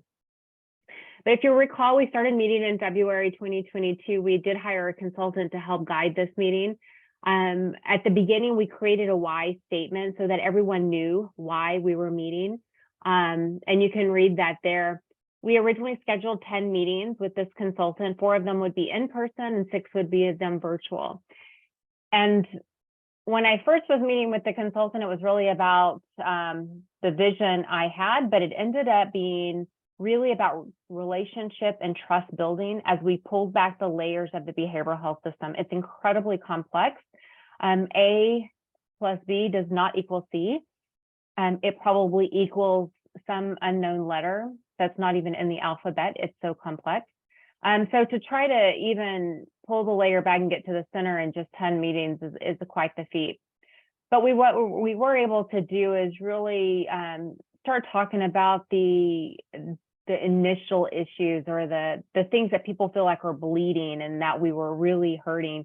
And as we talked about them over the course of the meetings, we were able to go through several different exercises to pull the layers back and to understand the complexities just of the workforce, of the peers, of what's going on in emergency departments, all those different layers. And we did this in one-on-ones, or we did it in groups of maybe 3 or 4. We just had 4 groups with several participants in each other. So we kind of mixed it up. We kept people up and moving. We did not have tables on the in-persons, as you can see in these pictures. That way people were able to mingle. They could roll their chairs around and connect and really build those relationships, so that as we were coming to the end of these 10 meetings, we were able to truly identify some innovative solutions of what we wanted to do. And this is where, as the ACH, we did not guide the conversation. We allowed the consultant to ask thought-provoking questions, and then allowed these individuals, and this is just a small snippet of those who actually participated, but they were able to develop some solutions that they could actually get behind, and that they felt like could address those initial issues that they were seeing really bubble to the top. There were 3 that came out, if you recall. There's the ED pilot, there's a library pilot, and then there was the resource directory. And because Caroline's work really crossed over in the resource directory, we put that work over into hers so that we weren't siloing out behavioral health. So just really focusing on the other 2 solutions, they formed subcommittees and they worked out the details and created project plans. I'd be happy to share those project plans because they were done well above the expectation or what we even asked, but it really, they broke down the background and how they wanted to meet the problem. They created a problem statement, how they wanted to meet that problem. They created their budget, and then they presented it to the entire group and allowed the individuals in the group to answer any questions that they may have or offer suggestions to make the proposal stronger.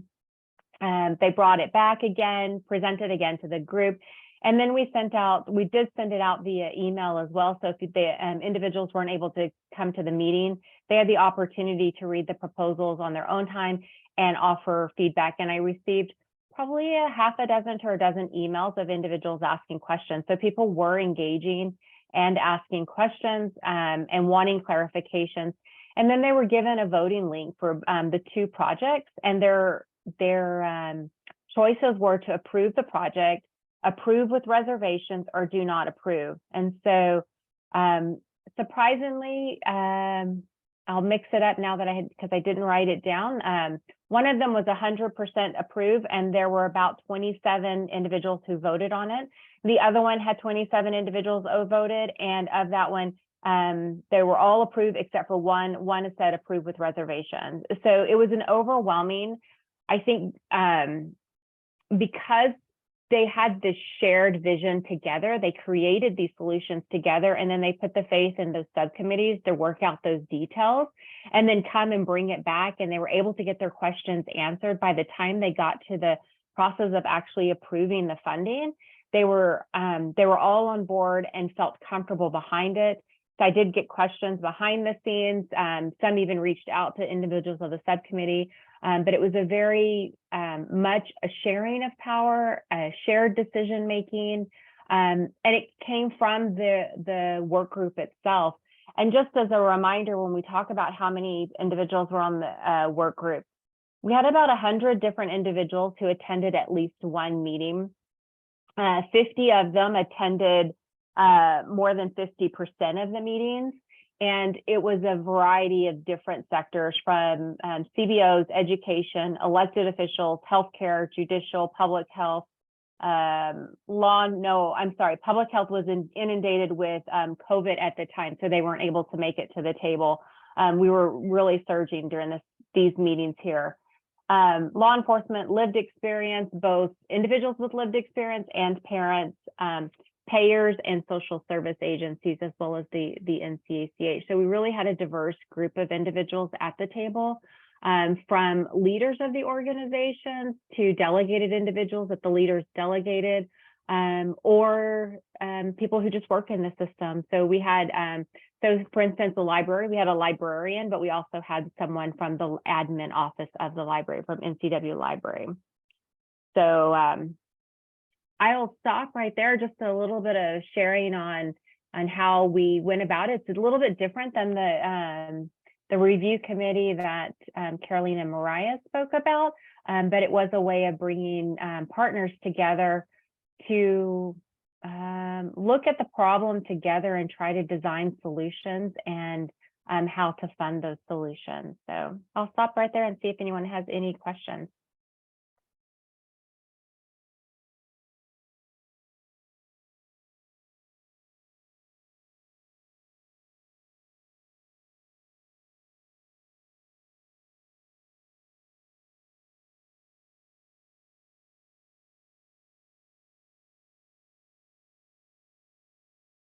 Okay.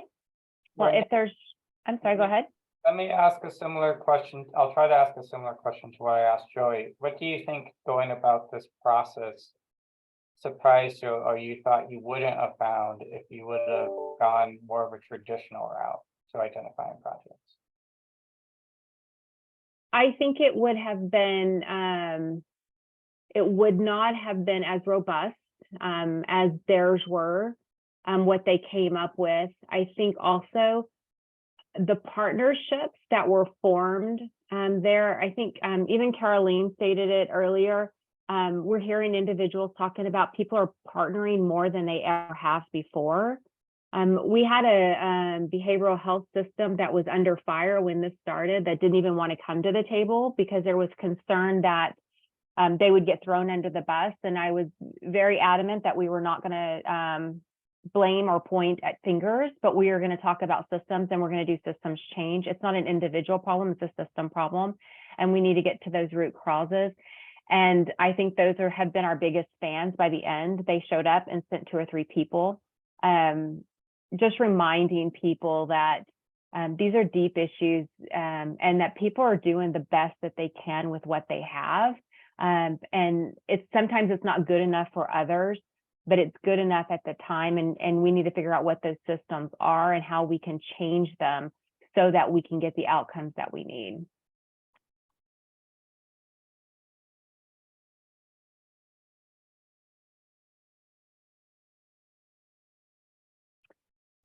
Teresa, we're actually meeting again. And I am sad you guys weren't, but we understood you guys were COVID, the 4-letter word, which is actually 5 letters. But we're meeting next week and we are partnering with behavioral health as we do.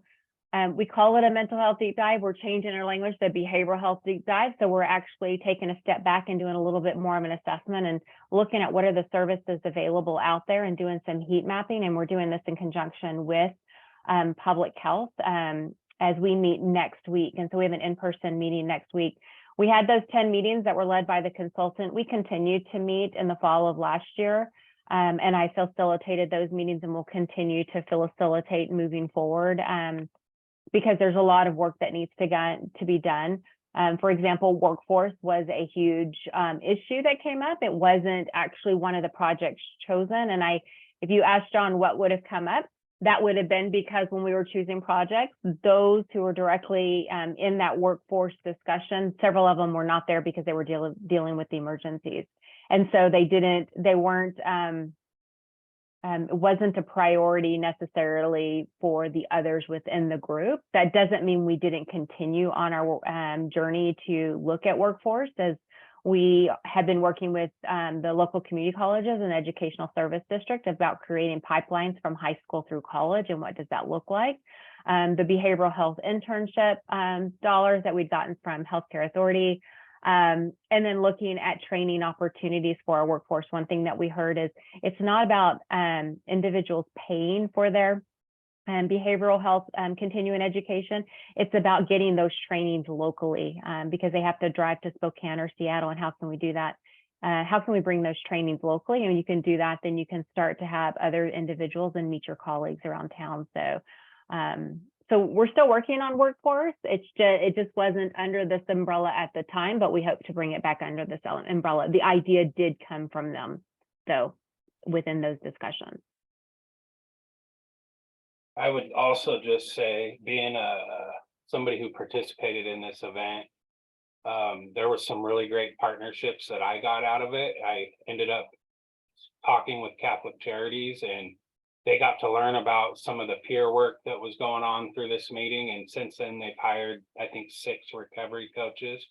And it just, again, speaking of workforce, getting people together like this, there's a lot of positive that comes out of it. Thank you. So Any other questions or comments? just a note for everyone, what is really appreciated, especially from the direction of the board, is that the board had looked at really key priorities we wanted to fund over the last few years. And you as a board allocated funding to those priorities. And then we really took it to the community to determine how we utilize those funds to do this work. And this is the fruit of that process that you're seeing. But, you know, a lot of this couldn't be done if every decision and every application had to be brought back up to the board. So we also just want to thank the board as a whole for allowing us to go through these processes and allowing us to engage the community. You can see just through these 3 initiatives, how much more community was touched and involved in the decision-making process. And this is just a portion of the work that we're doing, and we can continue to spread this in every project and every work we're doing in different ways. I will say with one of the pilots that we hope to get moving with the emergency departments, I was speaking with Luke Davies at Chelan Douglas Health District, and he encouraged me to seek out a DOH or UW SEAL team to help with the evaluation. So to help bring them in to create that evaluation framework so that we can start to look at it and understand what are the successes we'll experience and what are the challenges and how we'll be able to adapt and how we could potentially spread that type of work or those processes to other communities.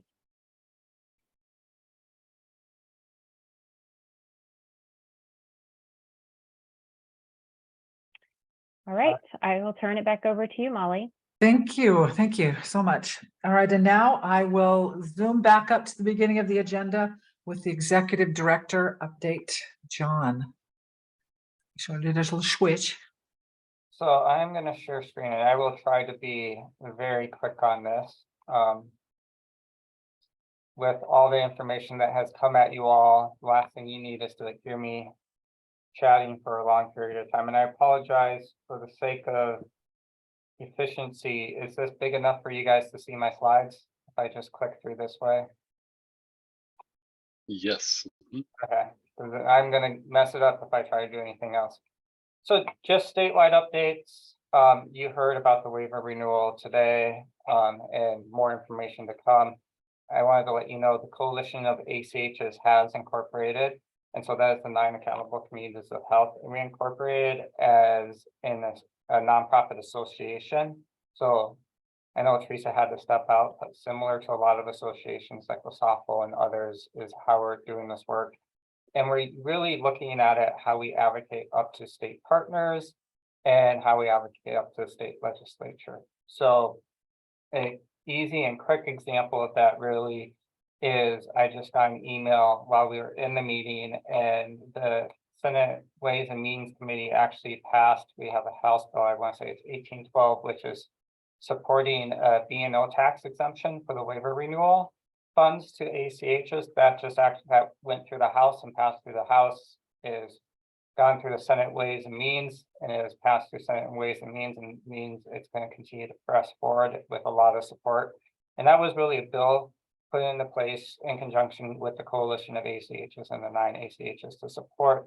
What we had was a B&O tax exemption during the original waiver for funds we received through that to get that exemption again. So currently working through legislation to get it finalized. Similar, we have positions and stance to push and support the legislature in improving Medicaid waiver funds. The chart model, you guys have heard about this in the past. CMS wasn't able to come into agreement or make any changes after no hospital providers signed up in our region. So at this current juncture, CMS has announced that they're discontinuing the model. Our hope is that CMS is taking the lessons learned that Teresa Tamara from Healthcare Authority and our providers shared back with them in how they look at future models. We really tried to get them out here to see the community, and we were unsuccessful in getting them physically in North Central Washington, which be honest, was a disappointment for everyone across the board, and hopefully in the future that will change. You got, especially in healthcare, but a number of people should have heard, the public health emergency is coming to the end May 11th. So effective April 1st, 2023, Healthcare Authority and the Health Benefit Exchange has reinstated the redetermination process for Medicaid enrollees. Molly, I had a chance to chat with her as a navigator as well, to learn all the processes that are going into place. But ultimately, over the public health emergency, every Medicaid enrollee who got managed care or fee for service, they didn't have to go through redetermination.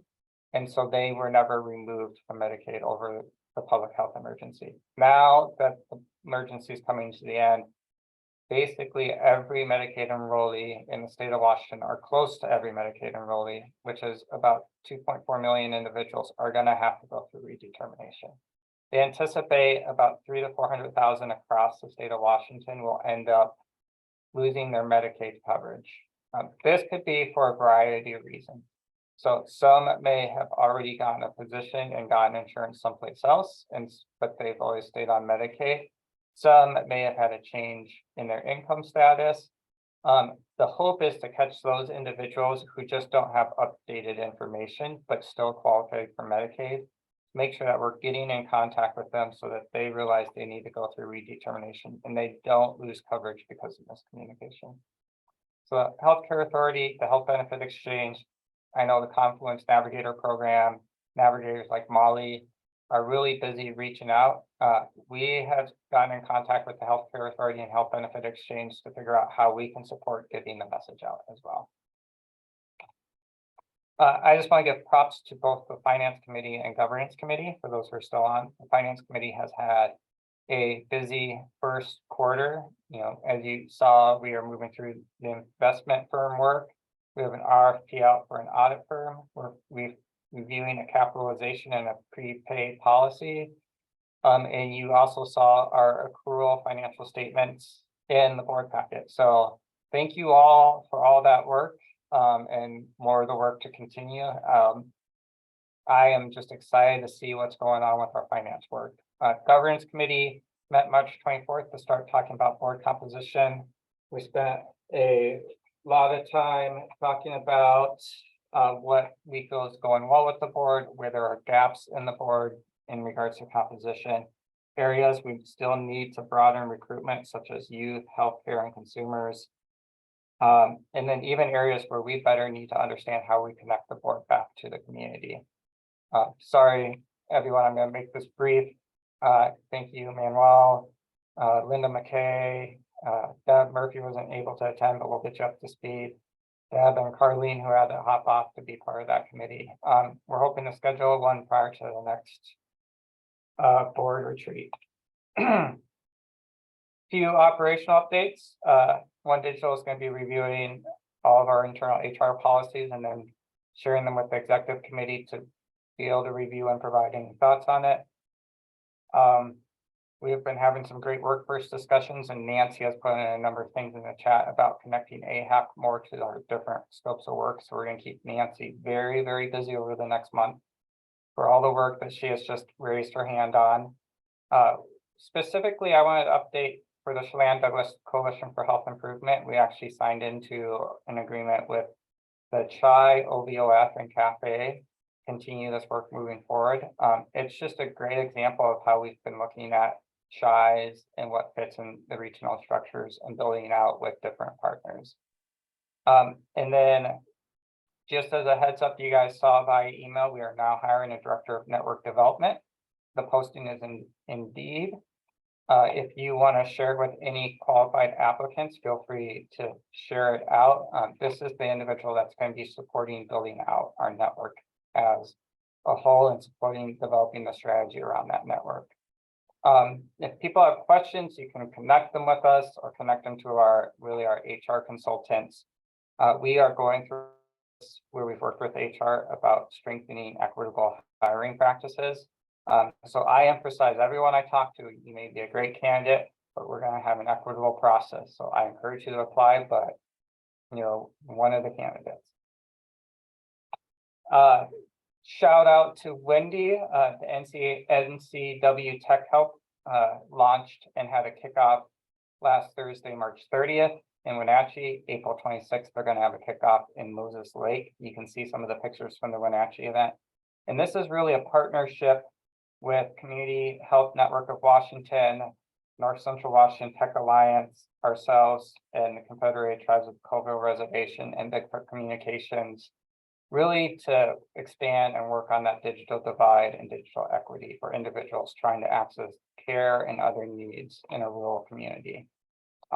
Shout out, Wendy made that connection with North Central Washington Tech Alliance, and Jenny from the Tech Alliance is really driving, and they're the best partner for this work moving forward. And then just another shout out, I think I mentioned at the February meeting, we had our January partner convening at the Community Foundation, focused on policies. And then April 21st, we're going to have one at Renewal in Moses Lake focused on behavioral health. Again, just great to get out to our different community partners, highlight some of the work of our partners, and then highlight specific topics and partners involved in that work so everyone can hear what's going on in our community. And then lastly, Ramona, I know you had messaged me too that you wanted to share information yourself. So this might be a good time to turn it over to you if you're okay with that. Yes, that would be great. Thank you very much, John. Well, I just wanted to let everybody know that I am going to be resigning from the board for NCACH, and I have really enjoyed my time with you all and the work that we've done over a number of years. It feels like we've been together for a really long time, but I just listening to what you presented today, the work that you're doing, the direction everyone's headed. I'm just so proud of you all. And I, unfortunately, just due to health reasons, I'm not able to maintain the same kind of connections that I've been able to do. Even remote is kind of difficult. So I just want to tell you all, thank you so much for really the education that you've given me, the camaraderie. It's been wonderful, and what you've been able to do for our community. Thank you, Ramona. Thank you. Health first, though, really. I mean, yeah, that's so important. And you will be missed. My neighbor just right up the hill. I know. I know. And Ramona, thank you for everything you've done for this organization and the board. You've always been a great thought partner. And even what you've done at Cooley Medical Center has always just been a testament of innovation and excellence. So we appreciate everything you've contributed over the years and will continue to be part of, even if it's not on the board. Yeah. Well, thank you very much. Thank you. All right, John, you're about done for yourself? I am done. Any questions? Actually, I have something really quick. I just wanted to also say that OVOF will be posting a director's position for the Chelan Douglas Chai this next week. And so we're looking forward to that. It will be a contracted full-time position. So we're hoping for this to happen as well. We're all looking for people these days. All right. If we find someone that we don't choose but as number 2, we'll send them your way. Oh, thank you. And this is kind of the roundtable. Is there anyone else who has any announcements? Anything to bring to the group? Looking at all your eyes. You know, Molly, I will just share a reminder. Thank you. That the board retreat is May 12th at Chelan at CVCH. So thank you, Manuel, for offering your facility up there. I won't be there, unfortunately, but the team's got it going. I'll be in Spain. Sorry, I can't. Oh, wow. You can't Zoom Spain. I couldn't convince my wife to come back a couple days early. Well, for those of you who will be in Chelan, we are also planning, and Teresa put a little thought in my mind, so I'm blaming you for this, Teresa Atkinson. We're going to do a social at 4 o'clock after the retreat at one of the local wineries. So we'll have potentially a Spanish feel so that we can all feel like we're a part of the Wells trip. Where we'll have some appetizers, and then because we still have a lot of federal funding, we aren't buying you all alcohol, but you are welcome to buy it as well with the appetizers we'll provide. There is an estimated 20% gratuity, so there's all my disclaimers for the event, but it's just a fun time to get together, socialize, get to know each other. One of the things the board has continued to say is that they want to spend time bonding and building relationships with each other. So I encourage you to Yes. come out for at least one drink. All right. Thank you. That'll be great. And to see everybody in person, I'm just so excited. Anything else? Anyone going on any trips out of the country or no? Okay. I'll go ahead and adjourn a little bit early so that we can get on with April. Bye, Ramona.